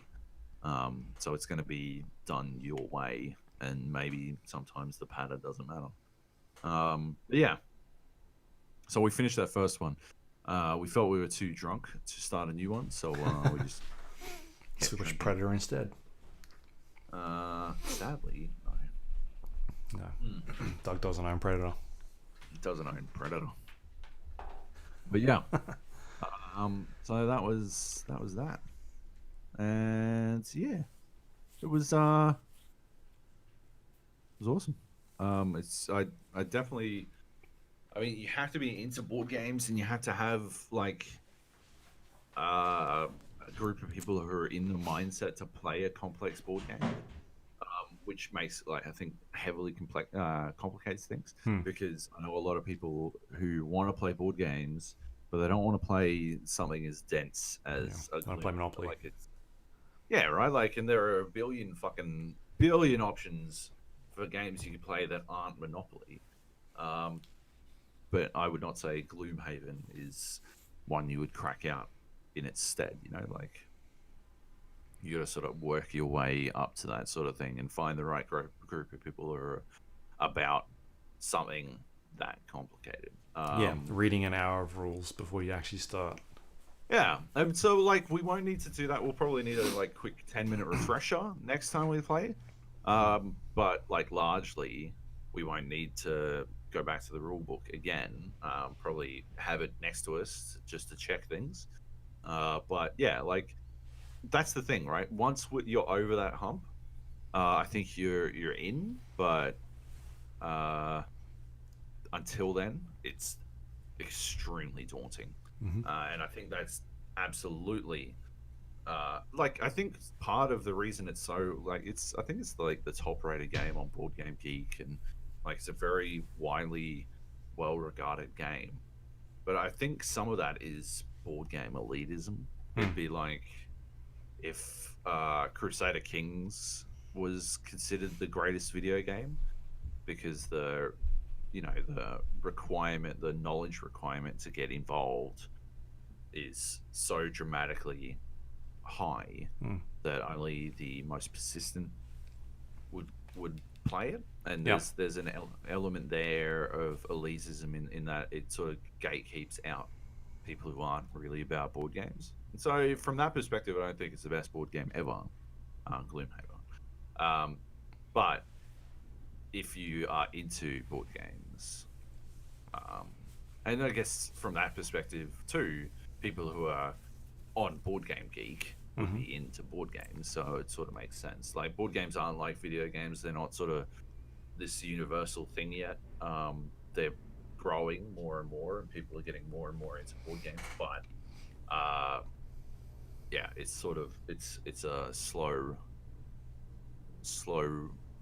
like it's a lot slower than people general acceptance of video games. Yeah, and time consuming. And yes, quite time consuming in a way that video games just aren't most of the time. I mean, there are absolutely some that take up forever, but yeah, like largely, yeah, you just jump in and out. Yeah. Yeah. Anyway, if you are about that board game life, I would recommend Gloomhaven, but there might be better. There might be other dungeon crawlers that you would prefer. Might be easier to get you. I've been looking at one called Catacombs that I think looks quite interesting. It's sort of a it's a dungeon crawler, but also like a like instead of you sort of put your dungeon board down and then you attack by flicking your pieces at the enemies, and you have to sort of knock them that way. And so it's a little bit like it's a lot goofier compared to Gloomhaven. I think that might be that looks like a good like stepping stone to get people into the idea of a dungeon crawler and then take them into the dense depths of Gloomhaven. Sure. But yeah, anyway, yeah. Nice. All right. Should we go into some video games? Let's do it. Some proper video games. What do we got here? Battlegrounds, Hearthstone Battlegrounds. You still playing that? Yes, I'm still playing it. I don't know what it is. I guess it's always one of those things with me where I'll play a game and like I'll hate a game because I'm terrible at it. Yeah. I just lose over and over again, and I hate it and I hate it and I hate it. And then as soon as I talk about it on the podcast, I hear myself talking about it. I'm like, Joab, you just fucking hate this game because you're bad at it, you shit cunt. And so I will go and play it until I can win consistently, and then I'll be like, all right, it's still bad for all the reasons I said. I was right. I guess I just need to confirm to myself some of the things. I just think it's way too RNG heavy. It is overwhelmingly RNG heavy, and so you wind up in these situations. I've got like last week when I was talking about it, I think I had 2 wins total. I think the game said I had 3 wins, and I distinctly don't remember getting one of those wins at all. Like I just flat out I had no idea that I'd ever won. As far as I was aware, I'd never won a game, and yet the game would come up and it was like 1 win. And I'm like, I mean, I'll take it, right? Yeah. I don't know how I did it, and I couldn't possibly replicate it, but I'll take it. And then got another 2 wins on my own, mostly off the back of Dance and Daryl, the cheatiest character who ever cheated. And then since then, I think I got another 15 wins by now. I got, I'd say, I don't know, fucking 40 games under my belts. I've dropped out of the top 4 5 times, maybe 4 or 5 times. I can reliably get into the top 4, which is qualified as a win, but a real win, I got about 15 of those since then. And it's mostly just a case of, like I was saying last week, you have 2 hero characters, you buff them to shit, and then you become essentially unstoppable. The more, I think, in my experience, Murlocs are the best option, just because of how you can stack them in heinous ways. And there's the Gentle Megasaur, is a tier 6 character, and if you get him, you can adapt all your Murlocs, and if you can get a couple of him, you wind up in a situation where you've got a bunch of like 40 plus damage, 40 plus health Murlocs with taunts and poison and divine shield. So the first hit that anyone does on them does no damage at all, but they poison them, so they instantly kill them. And so you wind up in this situation where, yeah, you need to somehow tech against just these overstacked adapted Murlocs.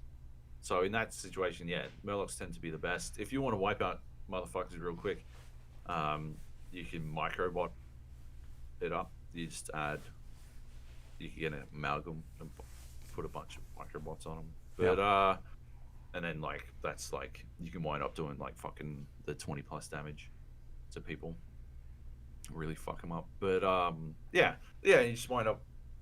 It's about finding your tribal synergy, but in a lot of cases, you're actually really way better off forcing certain tribal synergies. If you get a sniff of the Murloc tribal synergy, it's always in your interests to chase it down, or at least have it available enough to make it work at some point, just because of how powerful they become. If you can do a bunch of things, if you can like beast's still crazy because how beasty you can get your hyena. If you can get enough stuff to spawn, so you wind up with like spiders all over the place. I had a game where there's a 6 mama bear, tier 6 mama bear, who she'll do like +4/+4 to any summoned beast. And so when your spider summoning thing dies, rat, when your rat thing dies and it summons rats, as many rats as there are like your the health of your rat thing, right? It'll summon fucking like 6 fucking rats, and then the mama bear will buff them to 5/5 rats or 6/6 rats. But if you've got 2 mama bears, they're fucking 10/10s. And so the board, like, you think you just took out something huge, and you did, but now the fucking board's filled with rats that are also huge. I had a golden version of her, so she was doing 8, plus I had another one. I had an extra mama bear. So suddenly, yeah, they're like, the fucking board is filled with fucking huge rats, and you've got to somehow take them down. You've got no board clears, because board clears don't really exist in this. It's not like in regular Hearthstone you play with Twisting Nether or something, but there is no Twisting Nether ability on a hero. On a minion. So yeah, you just sort of have to deal with all of them, and it becomes far too overwhelming.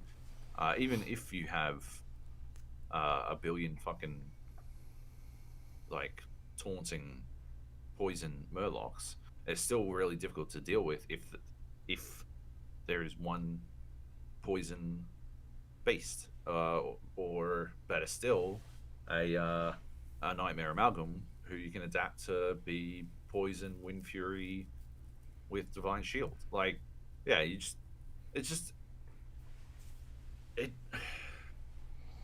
doesn't feel like I'm doing anything different. I just do the same thing. It feels like Knight's Meta, right? It feels like Knight's Meta in Underlords with more RNG, because at the end of the day, I don't get to pick what they attack. So most of the games where I should have come first, I lose because the wrong thing got attacked at some point, and I didn't get the cards I needed to taunt something up, to protect my hyena, or the gentle Megasaur never showed up when it needed to, or whatever the fuck. And if it had, I would have won, but instead I basically couldn't forge my own path, my own destiny, which is what I was talking about last week. It annoys me. So anyway, I still play it. I mean, it's a decent way to kill a bit of time. And it's it doesn't require a lot of in-depth thought on my part. Yeah. There's the only time it gets hairy is when I'm trying to do my Dancing Daryl dance, and that's about it. But yeah, anyway, so that's that. Nice. Speaking of fucking RNG heavy horse shit, how about Underlords knockout mode? That's fucking insane. I get so aggravated playing that. Oh I like it. It's so fucking random. It's so fucking dumb. I think they'll definitely heinous. keep tweaking it a little bit. I'd probably like to see an extra life in there. Maybe bump it up to 5 lives instead of 4. Yeah.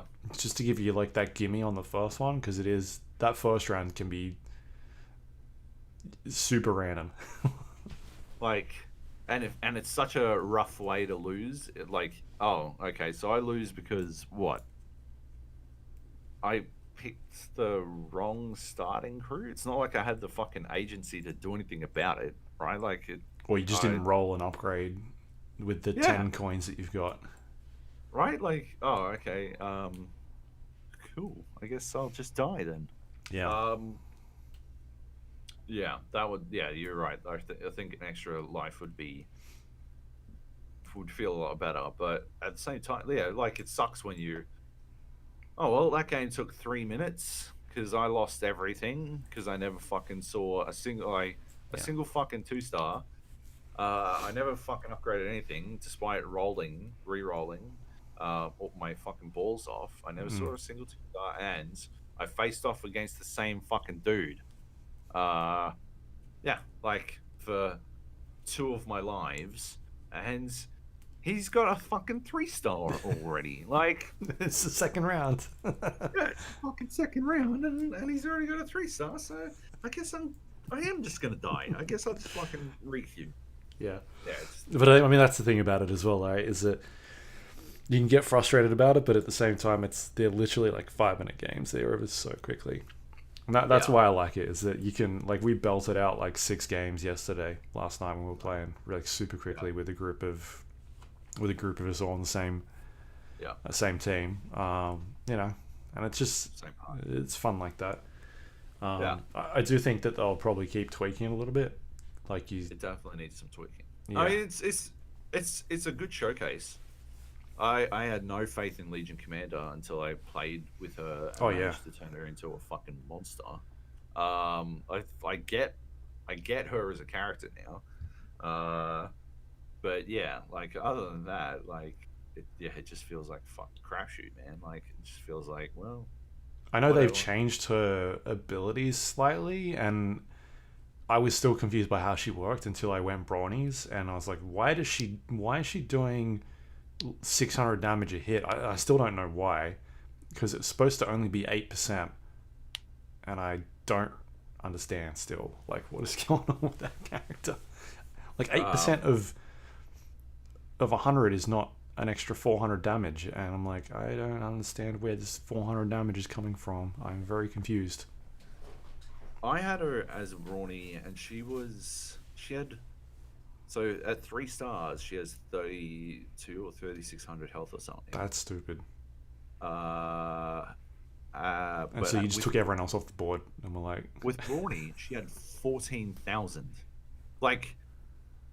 She was just dueling. I put a fucking refresher orb on her, so she'd duel someone. They would have no hope. She'd build her attack up, and then she would immediately duel someone else. They would have no hope, and it just went that way. By the end, so in the second last or third last round, my game crashed. all right. And so I got back in, and it was the round where you get to add your 10th hero. Yeah. I got back in with fucking 5 seconds left, so I just bought the most expensive thing that was available on the shop, and I dumped it on the fucking board. And I won that round with a level 1 Slardar and a level 1 Beastmaster and 3-star Legion Commander doing whatever the fuck she wanted. It just didn't matter. It literally did not matter at that point. What you did to me they were going to die at a Legion commander. She was just going to fucking murder everyone. I had the flip side of that when a dude got fucking level 3-star Morphling in the second or third round, and I killed everyone on his team without losing anyone. I killed everyone on his team except for 3-star Morphling, who then 1v1'd everyone on my team, and I lost that round. And I was fucking losing my shit. Yeah, that was aggravating as fuck. Yeah. Some of those late games can get really funny though, with you got like 7 3-stars on your team, like something stupid, and the other team has like the same, and it's just they just go forever. It's just dumb. Well, last night when I jumped in to the big squad playing, I had 7 3-stars, and nobody else had more than 4.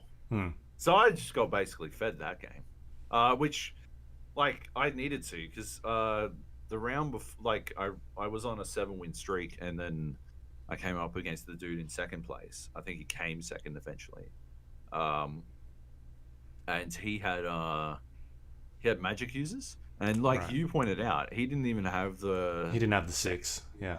Yeah. He was 1 short. He was 5. He had 5. He needed 1 more for the full magic, and he still fucking ripped me up. Like he fucking like pantsed me.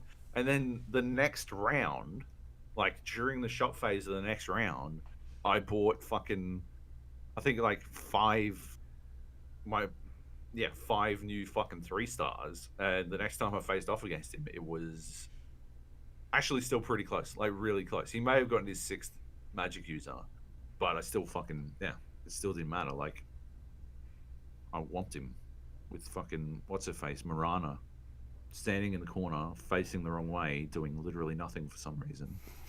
That's what she does. That's what she does. But yeah, it was gold. Yeah. Yeah. Yeah, it's fun. I like it. I think they'll probably roll another patch tomorrow or something, today. Tighten it up a little bit, but otherwise I'm enjoying that mode. I'm still playing the regular ranked mode. It's fun. It's my go-to game still. All right, PUBG. Been playing a bit of that still. I've been jumping into to solos. Right. Over here. Because you can get solos over there. Because I can get solos over here. Played my first one, and I was doing alright. I had like 3 kills on. It was on Miramar, and I heard shooting up in front of me. I was outside the zone, and I just got into the zone, and I was healing up, and I heard someone running towards me from like over the hill. So I immediately spun around, saw them, and I was like, I got shot at, and I was fucking dead like straight away. And I was like, as soon as I got killed, I was like, that was fucking quick. That person's cheating. And then I looked at their name, and it was like something like C9 with the Cloud9 tag, and I was like, oh, is this what I'm dealing with now? I'm dealing with fucking Cloud9 people. And then now I gave them the benefit of the doubt. I jumped into spectator mode. And the next person they came up against, I was like, this person's definitely cheating. And then I alt-tabbed, jumped into like PUBG stats or whatever, typed in their name. Their list came up. They had like 20 games on their tag. They had like 18 straight games of like fucking 54, 72, all 0 kills. And like the last 3 games were like 9 kills, 8 kills. And then this one, he had a stack. And I was like, all right, yeah, definitely cheating. Just like watching, so I spent the next, like, it was pretty close to the end. There was only like 12 people left or something. But I spent the next like 5 minutes watching them play. And you can immediately tell a good player, like if someone kills you that quickly and then you watch them and you can just tell by their movement, the way they're moving, or like where they're looking. This person wasn't... Nah. Remember when I was like, oh yeah, you can tell this guy's cheating. Fucking how can you... They were fucking cheating. That was a pro player. They were fucking cheating. That ESP. Oh my god. This person did not have ESP. I could tell. Fuck. Jesus. But they had like this guy was using like a no recoil or something, and a aimbot. But you could just tell by the way, like the areas they're looking at, just having sort of no clue. Like, and then when they're looting really slowly or just standing still. Like when you loot, you're supposed to move around, make yourself a hard target. Like nobody that is that good of a shot is gonna fucking just stand still and loot someone and take ages to loot. And then they got into a bunch of fights, and I was just like, yeah, this person is like fucking headshot immediately down someone from like 250 meters with an AR. Yeah. Pretty much 2 straight headshots or 3 straight headshots, and I'm like, oh, okay, yeah, this person's definitely cheating. And that was when I alt-tabbed, looked up their name, and was like, oh yeah, they're crap. And then all of a sudden, the last 3 games, they've got like 9 kills, and they've won like two in a row. Oh, this is a bit whatever. So that was a pretty shit way to start that solo experience. But otherwise, like I played a couple of more rounds, and yeah, it's been fun. There must be a new cheat out there or something, eh? Yeah. Because I've noticed a stark increase in pretty blatant like aimbotters, and like you were saying, like this person wasn't ESP hacking. We ran into someone who very clearly wasn't ESP hacking either, but they were definitely toggle aimbotting, because this was on Miramar. It was me, it was Kleb and Drew, and I lit into this dude, like lit him up. Maybe it was Liam, not Drew, Kleb, I don't know, one or the other. Anyway, yeah, lit him up, and he and then like couldn't see him anymore. He ran out of my viewpoint, and he toggled to Drew as Drew ran out of the window to get in on the action. Right. And so when he toggled, he snapped to Drew and beamed him, like just fucking headshot him straight up, and then ran into the room. I dropped down to get Drew back up, and he figured he couldn't get to us. So he ran to a different building to get a different angle, and whoever it was, Kleb or Liam, they snuck up on him and shot him, and he snapped around, and apparently he panic jumped, snapped around and headshot him mid jump, and yeah, obviously finished him off. He got Drew again, I think, and then he got me when I was I ducked, I took some shots, I lit him up, and then he snapped and killed me while I was most of the way behind cover.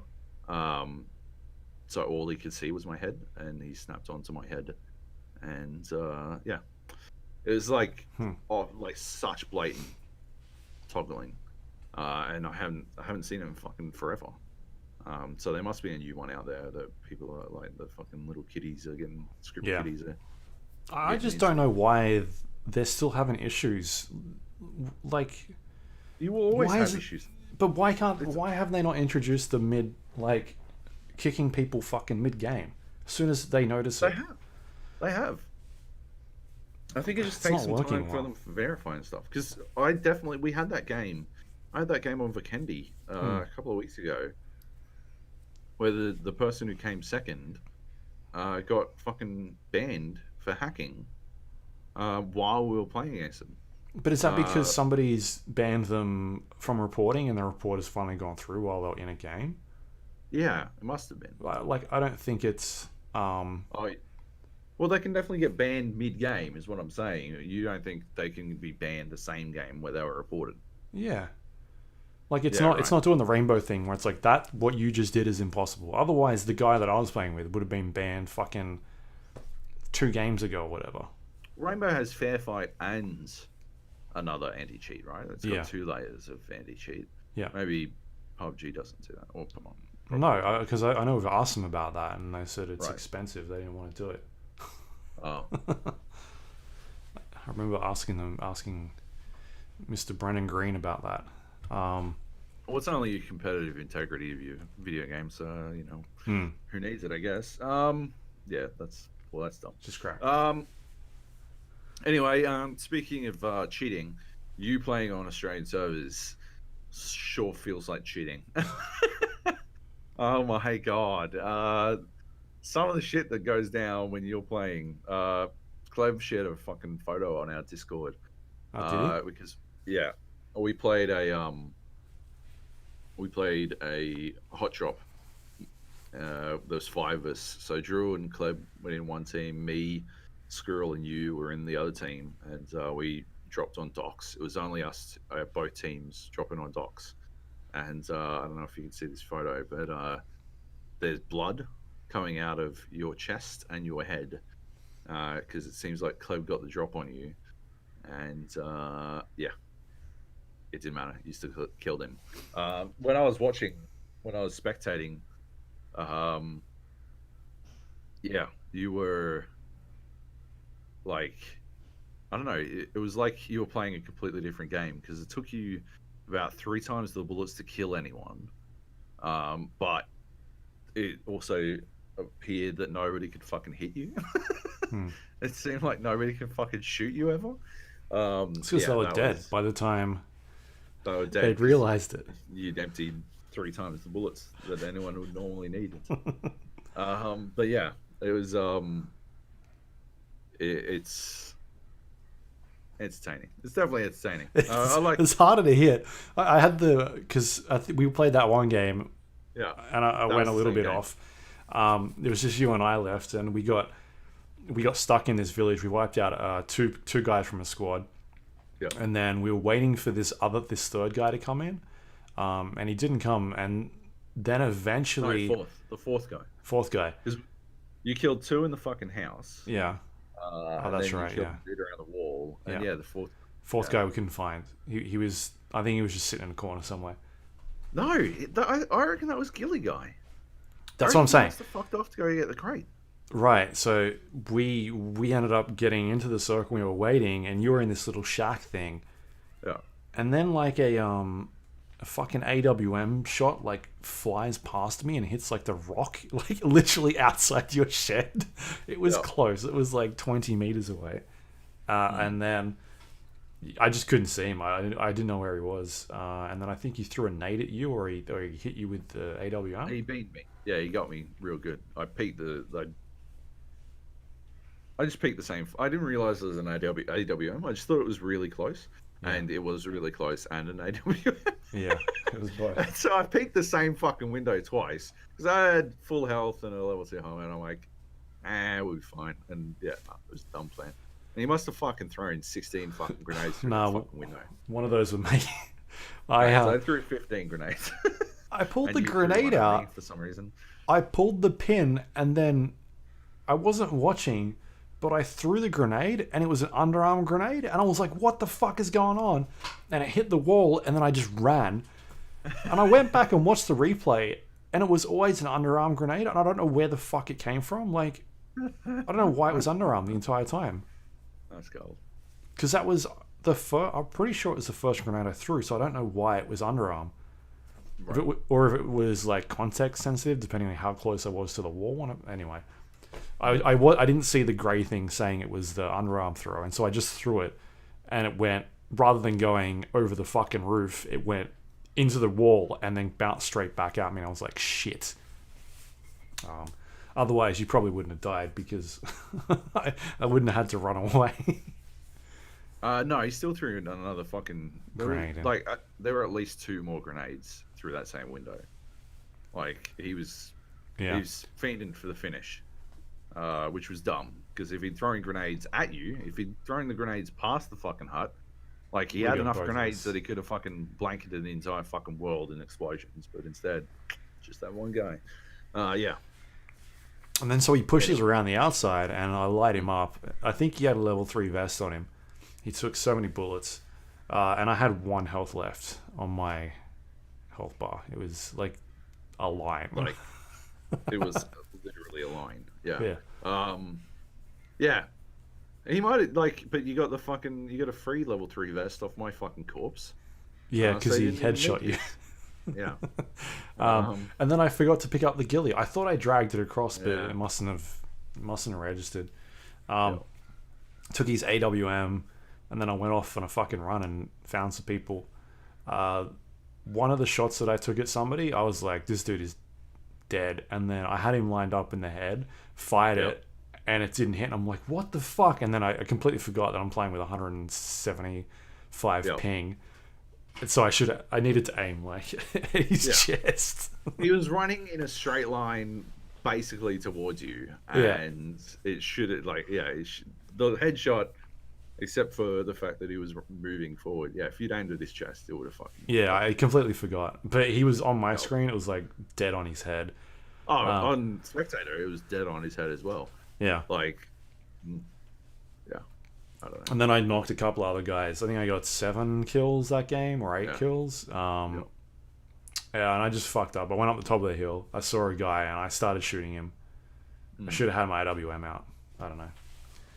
I don't think so. I don't know, man. There were 2 of them. There was a second dude behind him. There was 2, but if I would have hit that one guy with an AWM, if he didn't have a level 3, he would have been straight down. True. I fired a lot of bullets at him. Anyway. Yeah. Learn for next time. I'm still getting my groove back into it. I like, yeah. We had that other game on Miramar where Liam got, was it Liam? Got 9 kills? Yeah. I got 4. You got 2. Who was the 4th? Drew. Drew got, Drew got 2 as well. So we had like, as a team, we did fucking 17 kills. It was fucking beasting. Good. Yeah, that was an awesome game. I had a cleaner doing some vacuuming, so I didn't get to see the end of it. But I died to the most heinous camping. I was so grumpy about it. Oh, he was in the little bunk, the army tent thing, right? Yeah.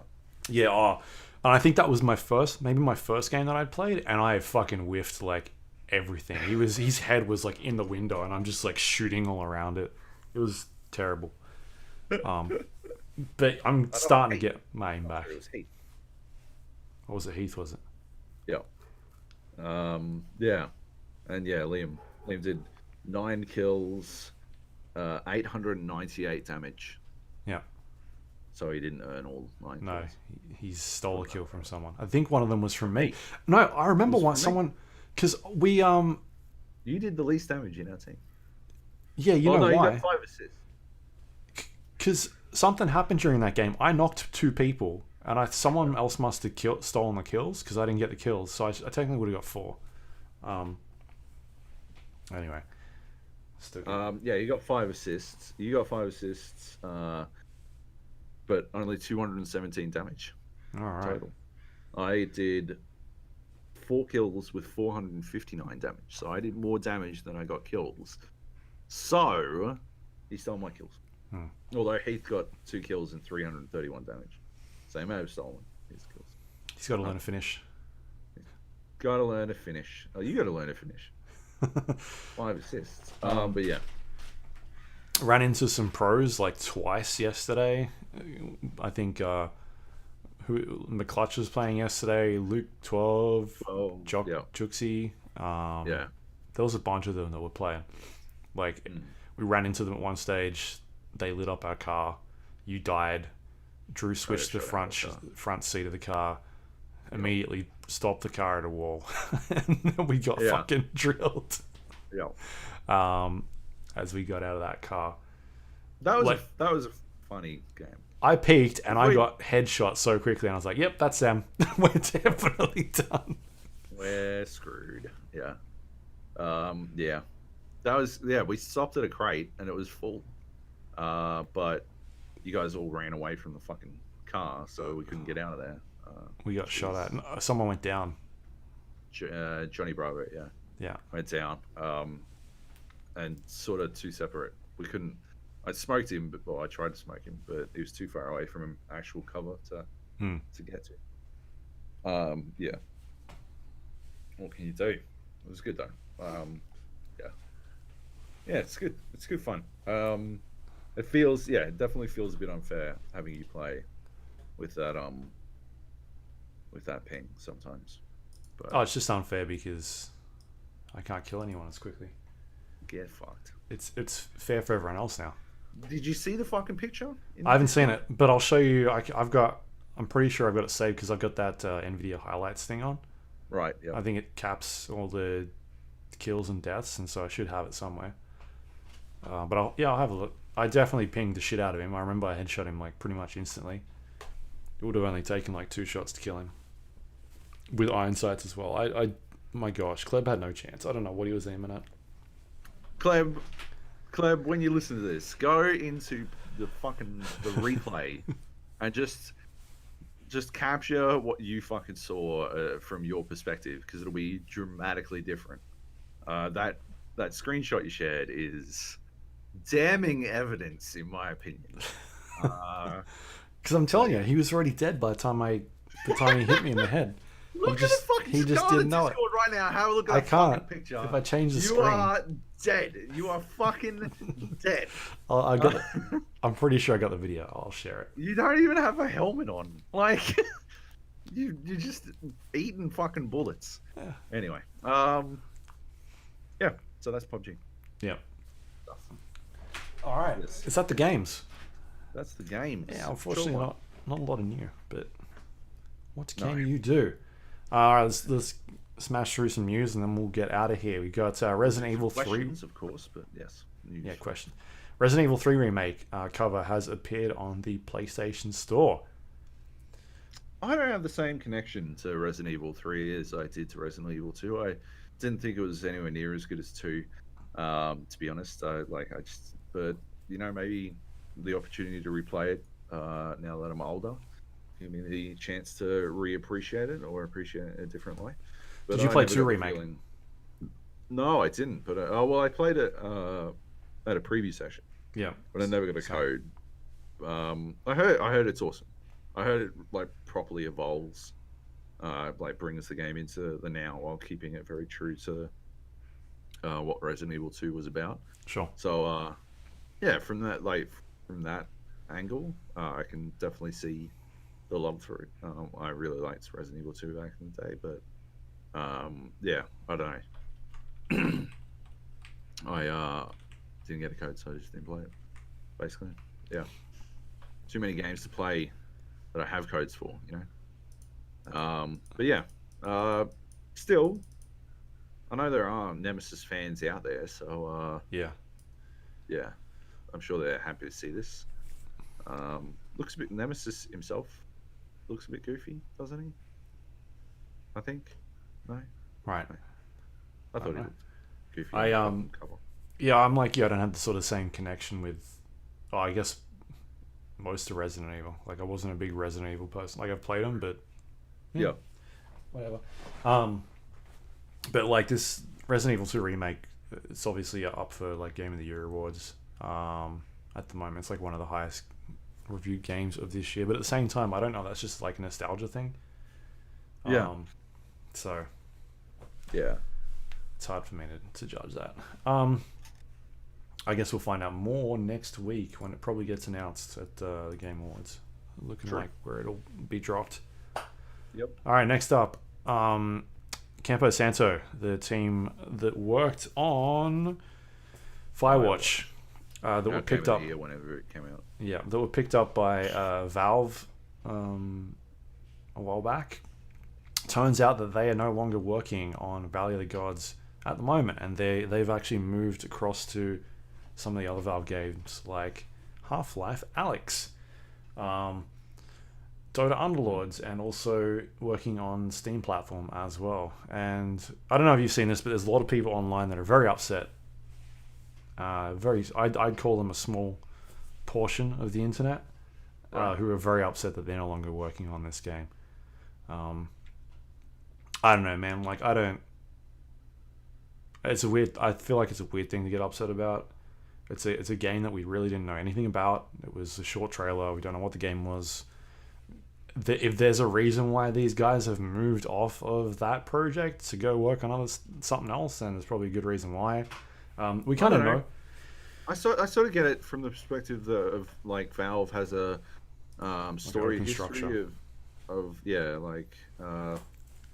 yeah, not really managing its employees as well as it could. Yeah. Um, so yeah, I can understand the, I don't know, the concern. But yeah, like I don't know, wouldn't it be better to have that wealth of talent doing like this? It's not like they're not working in games anymore. It's not like they've got them doing fucking accounting work or some shit, right? Yeah. Like Yeah. I don't know. Well, at the same time, yeah, I don't know.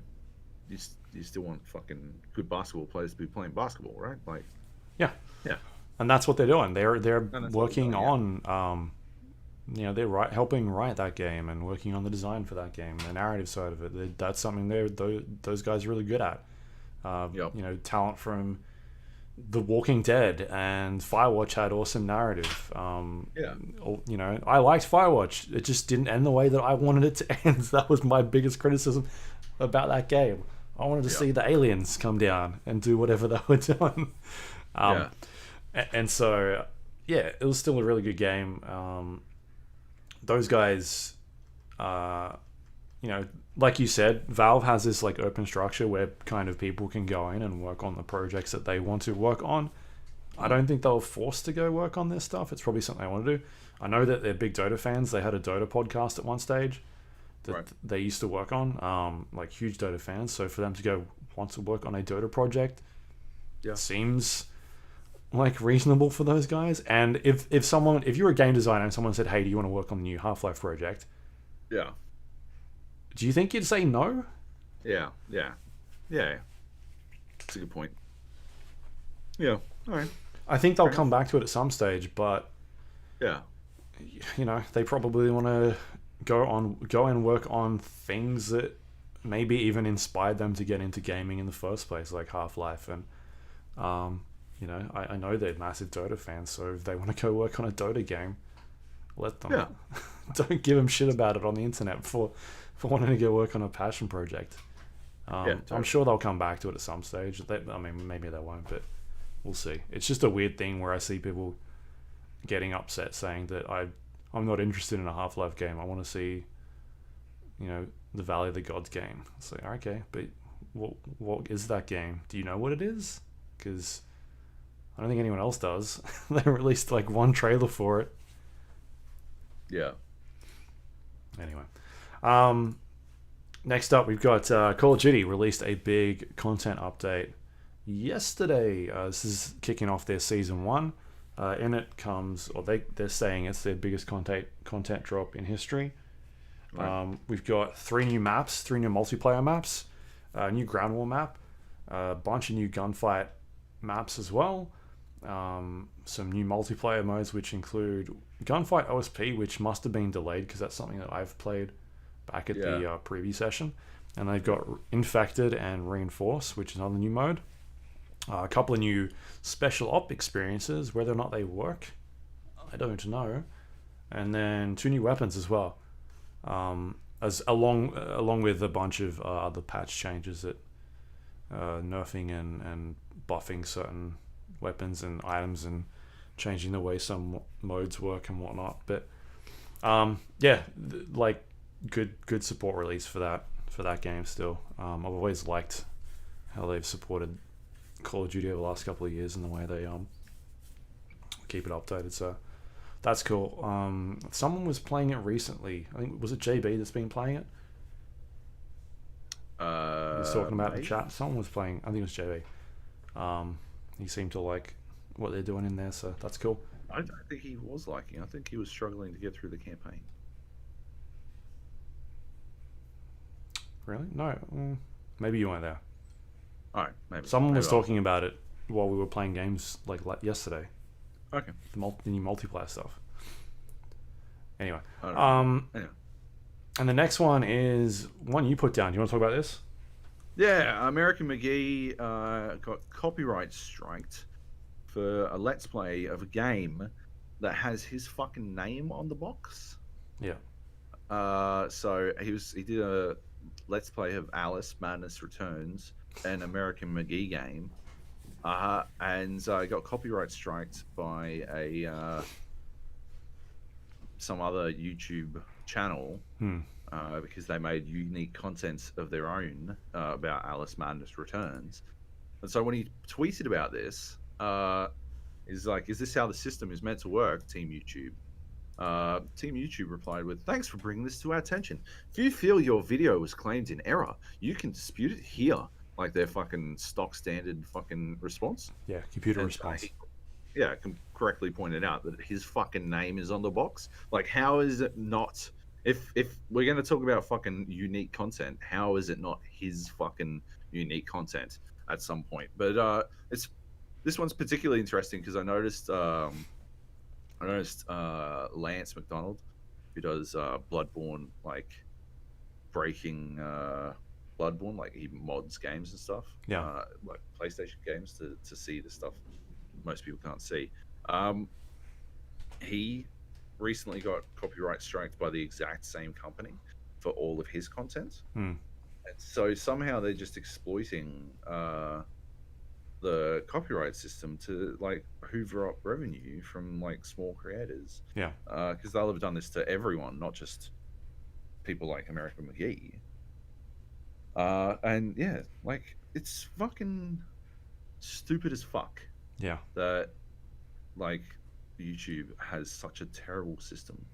Yeah. It's been like that for years, man. Like the way people just go in and claim a video. Yeah. And then there's nothing you can do about it. Like them saying that I own this actually, and they don't, and then the money goes to them, and then you've got to try and say that I actually know that they're not right, and then it's just a giant circle. Like you see this stuff happen all the time. It's dumb. Yeah, it's fucked. It's totally fucked, and they just don't seem to give a fuck. No. Which they've just recently changed their some of their advertising for video games. Did you see this? They've updated it again. No.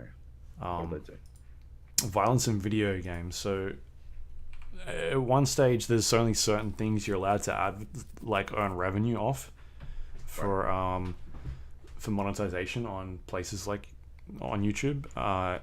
And a while back, they went and changed the policy so that anything with like violence in it, you couldn't monetize because advertisers didn't want to have their product or their brand associated with whatever that was. And so a bunch of like video games were a big issue or a big problem area for that. And they've just recently sort of reverted that on YouTube. So that's good. It means that people that make content for first person shooters, for instance, can monetize their videos now. Well done, YouTube, on catching up to where the world was at fucking 30 years ago. Fucking idiots. Yeah. I don't think they've lifted all of them, just sort of fewer restrictions on what amazing you can show. But I know there's like a help article, whatever you can go and look at. But that policy is now in effect as of this month. So right. Yeah. Fair enough. All right, let's do some questions, shall we? Radio. Johnny Bravo writes, "G'day, gents. Do you think Nolsey's motley crew being offered a spot to play in tournaments is good or bad for esports? Are they providing good exposure or taking opportunities away from other people and treating esports as a joke?" Interesting question. This is a pretty good one. Because I saw some chatter along these lines. People were grumbling about Nolsey and about how shit they were, and they didn't really bring anything to the game. They were clearly awful. I'm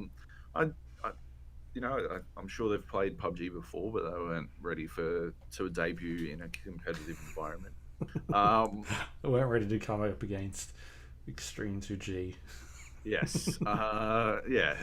And Zoid seeing how, we've got 1,000 hours each.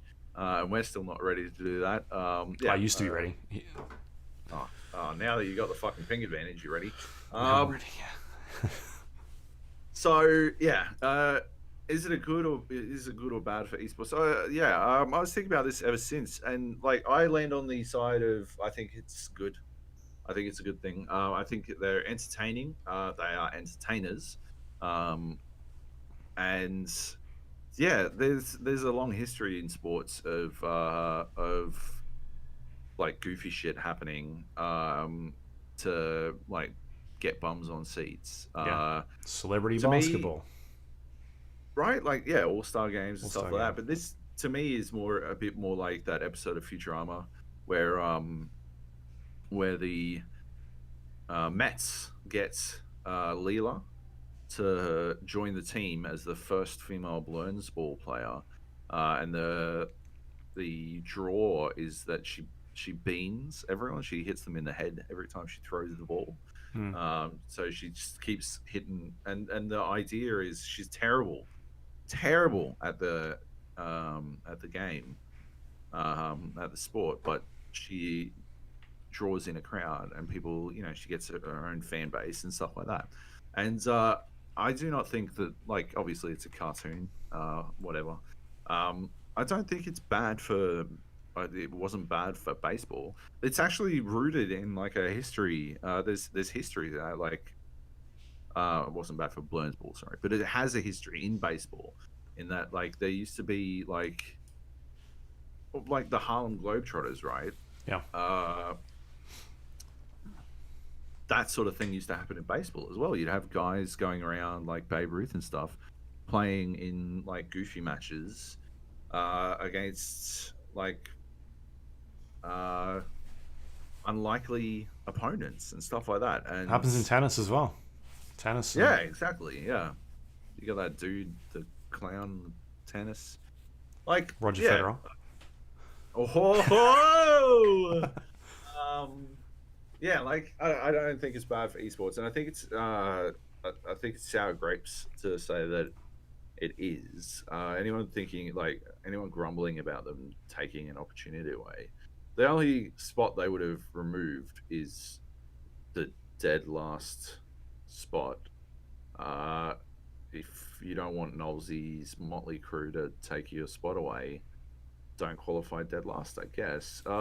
Like it's also a case of like there wasn't a lot on the line for this. It's not like this was the fucking like we suddenly the fucking Washington Generals Mm. evented as the next team in the NBA or something. Like uh and they're all like terrible and then they only play the Harlem Globetrotters or something. Like Yeah. this there were stakes, but yeah, they weren't high stakes. They weren't going to PGC. They weren't um yeah, they weren't qualifying for ESL AU and Z season 4 or something. Like this was just a tournament to drum up some support and give players an opportunity to win a bit of stuff, and ultimately a marketing exercise for Lenovo. So I don't think so. Yeah.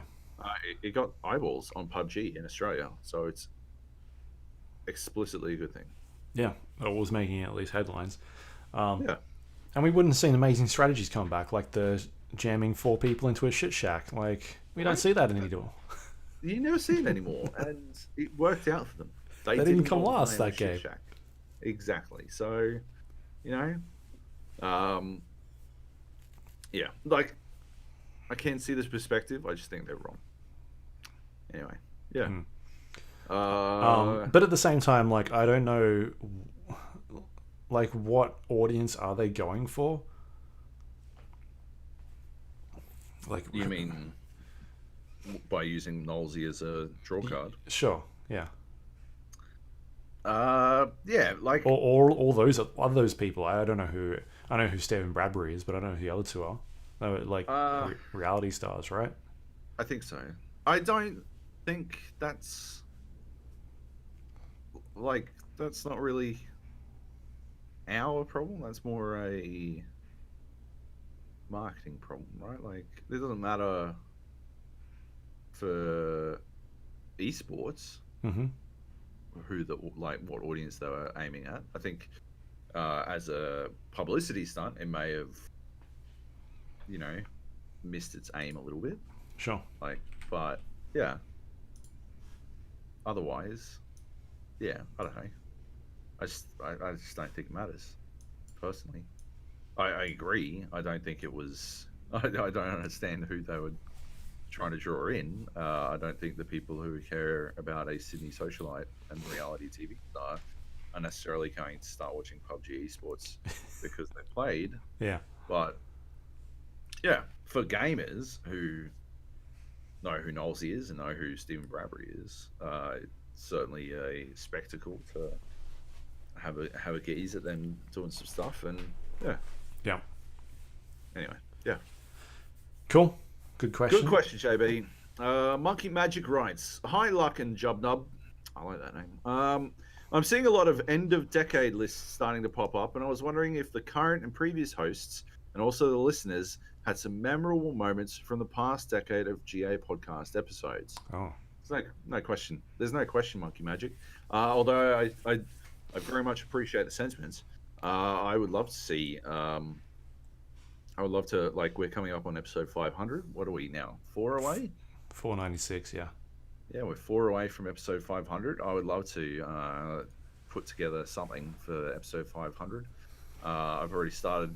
Monkey Magic actually hit me up on Discord the other day, and it was the exact kick in the butt I needed to start working on a couple of lists of the best of the gap. I know we had a clip show. Yeah.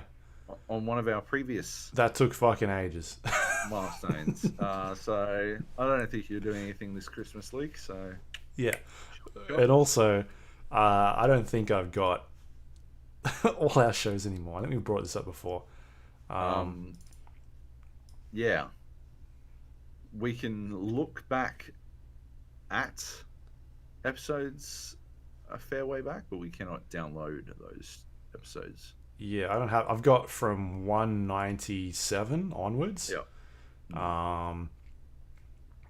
Everything else, and then there's a couple of older ones that people have sent in. Yep. Let me check what I've got here. I've got from 1 to 51. Right. So I'm missing about 150. Yep. Right. Fair enough. So that's not ideal. When did we do the clip show? Was that 200? Might have been too hard. Yeah, just go and clip that part. Yeah, easy. So anyway, yeah, working on some lists. I would love, for people to write in and let us know their favorite gap moments if they can remember them, and we can see if we can find them. And by we, I mean Luke. Luke's shaking his head. You can't see it, but but that'd be awesome. Otherwise, yeah, just tell us, and we'll see if we can recall what the fuck's going on. And yes, I would very much like to try to rope in our previous hosts, even if they can just jump in for a little bit, seeing how we do everything remotely now. That's an easy way to go about it. But yeah, that's a killer idea. It's not a question though. So you're banned. Thoughts, Luke? I think I'm having a stroke from having to go through 450 episodes of content. Like I said, just use the 200 clip, and then you only have 300 left to go. And then play it twice. Yep. Yeah. Play it 2.5 times. Yeah. I'm gonna. Well, you've got to do all the fucking legwork for our best of the best of the best this year. That's not too hard though. It only takes like an hour. Oh, okay. Fair enough. Don't worry about it. That one's easy. Well, then you got no excuse. Here I am trying to construct some excuses for you, and here you are shutting those excuses down. So it looks like you got no excuse. Anyway, honestly though, we'll make a new text channel on the Discord, or you can send us an email. But yeah, let us know your favorite moments from the podcast. Maybe we can try and track them down. Yeah, we'll see what we can do.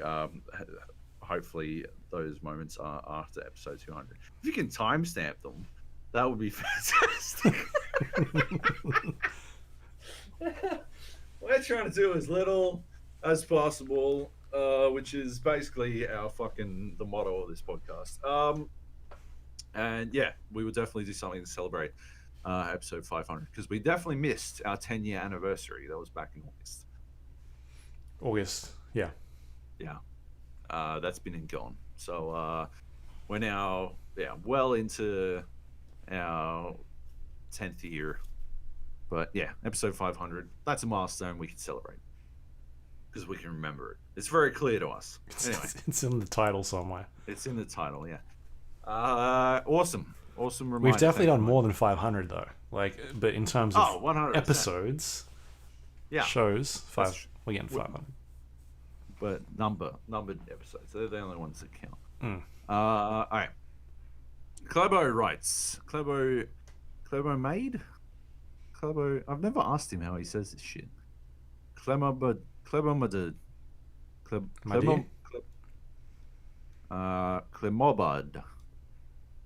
Yeah. If you were stealing campaign funds, thereby risking massive fines and years in jail to buy video games, what would you get? What games would be worth the risk? This is in relation to that idiot who got caught buying games on Steam with campaign funds. So I think he spent, how much did he spend? 150? No, it can't be $150,000. That's what I thought I read somewhere. It's the number I had in my head. I think $150,000. So he used campaign money to the total amount of $150,000 for video games on Steam, fast food, movie tickets, sneakers, Lego sets, Play-Doh. But yeah. Did you say Lego? Oh, that's where it all went to then. That's definitely the bulk of the money. Yeah. Fucking hell. The air quality here is so fucking garbage. What would I buy? I would become the best Clash of Clans player in the world. So I'd spend it all on Clash of Clans microtransactions so I could pay to win that game. You could go into Empires and Puzzles again. Oh, yeah, I could just pay my way into winning that. No, but Clash of Clans makes sense because there's a robust community of people who apparently love watching people who have paid thousands of dollars win at that shit. Or you can spend it all on FIFA, I guess. You got to think big. What's the best way to spend shit tons of money on a video game? My idea would be something Valve related, like the hats in CSGO. Team Fortress, or like weapon skins in CS:GO, or like Dota skins. That's basically how the Russians are doing it. So I feel like that's a good idea. The money laundering. That's good stuff. Yeah, because you can resell that stuff. See, my stuff, it's all one use only. Yeah, that's good. Good thinking. Okay. Well, some good answers. Good question, Klebo made. Thanks for writing in. Thanks everyone for writing in. Mm-hmm. That is the podcast. We're finished. It's lunchtime. Is it lunchtime? For me. What time is it? 12 o'clock, right on lunchtime. There you go. The Gap, you can find us on iTunes, Android, Windows Store, Spotify, YouTube, all those places. If you search for The Gap or the GA podcast, we should come up. If you do have a couple of moments, please rate and review the show. Helps other people find it. Greatly appreciate people who do that. If you'd like to send us questions, the GA podcast at gmail.com. If you've got any of those memorable moments from the podcast you'd like to send in, please. That's one of the ways you could do it. Otherwise, you can jump into our Discord page, thegapodcast.com/Discord. Joab is definitely going to forget to create a new Discord channel, unless he does it right now. Fuck. Yep. You can jump in there. You can talk about all things video game related, movies, send us questions, jump in and play video games. We had a bunch in there playing some Dota Underlords yesterday, playing some PUBG. There's a bunch of other things happening, but jump in there. Good community going on. What else do we have? You can find us on facebook.com/GA podcast, twitter.com/GA podcast. You can go to our YouTube page, thegapodcast.com/YouTube. You can also jump onto our website, thegapodcast.com. It's got links to all the things we talked about today, including past episodes of the show. If you want to go check them out, maybe you want to look at those memorable moments. You're like, I know roughly when it was. How can I find it? You can go to the website and do a search. Maybe you've got some keywords you want to look for. or a specific game like Alien and Predator 6, but that was very early. Well I early. think that was in the first 10 maybe. Definitely. I've got that clip somewhere. Or How Women Can't Be Jedi, isn't that right, Joab? That was my dad, dickhole. That's my dad's theory. It wasn't me. I'm pretty sure you ranted about that. J.J. Abrams heard you and then was like, fuck this, I'm going to make a whole series about it. I was channeling my dad. We were all products of our upbringing. Yep. And if you want to help support this podcast, you can go to patreon.com/GA podcast. You can become a member, a monthly subscribing member, if you'd like to help support the show. Greatly appreciate everyone that does that every month. Helps us pay all of the bills. You're the best. You are the best. And have you got anything you'd like to pimp out for this week, Joab, that's going on? No, me neither. You can go to twitter.com/Luke Lawrie, Lawrie, and yours is Joby Jojo. Yes, correct? It is. I think that is it. Hopefully we'll be back next week. I don't know what we're going to talk about. We're going to find some games to play. There's a few things that I want to check out. That I'm going to do some VR stuff. Right. Yeah. I still want to get around to that the Wild 8 game at some stage. Oh yeah. Because that's we're going out to play the raft. officially. I don't have the That's raft. a big update. We'll get it. Yeah. Easy. Easy clap. But I think otherwise we're done for big releases, aren't we? I think that's it. Oh yeah, 100%. The Darksiders Genesis is out tomorrow, I think, and I'm trying to get a code for that, but I don't know. Yeah, we're all done. Otherwise, we'll see everyone next week.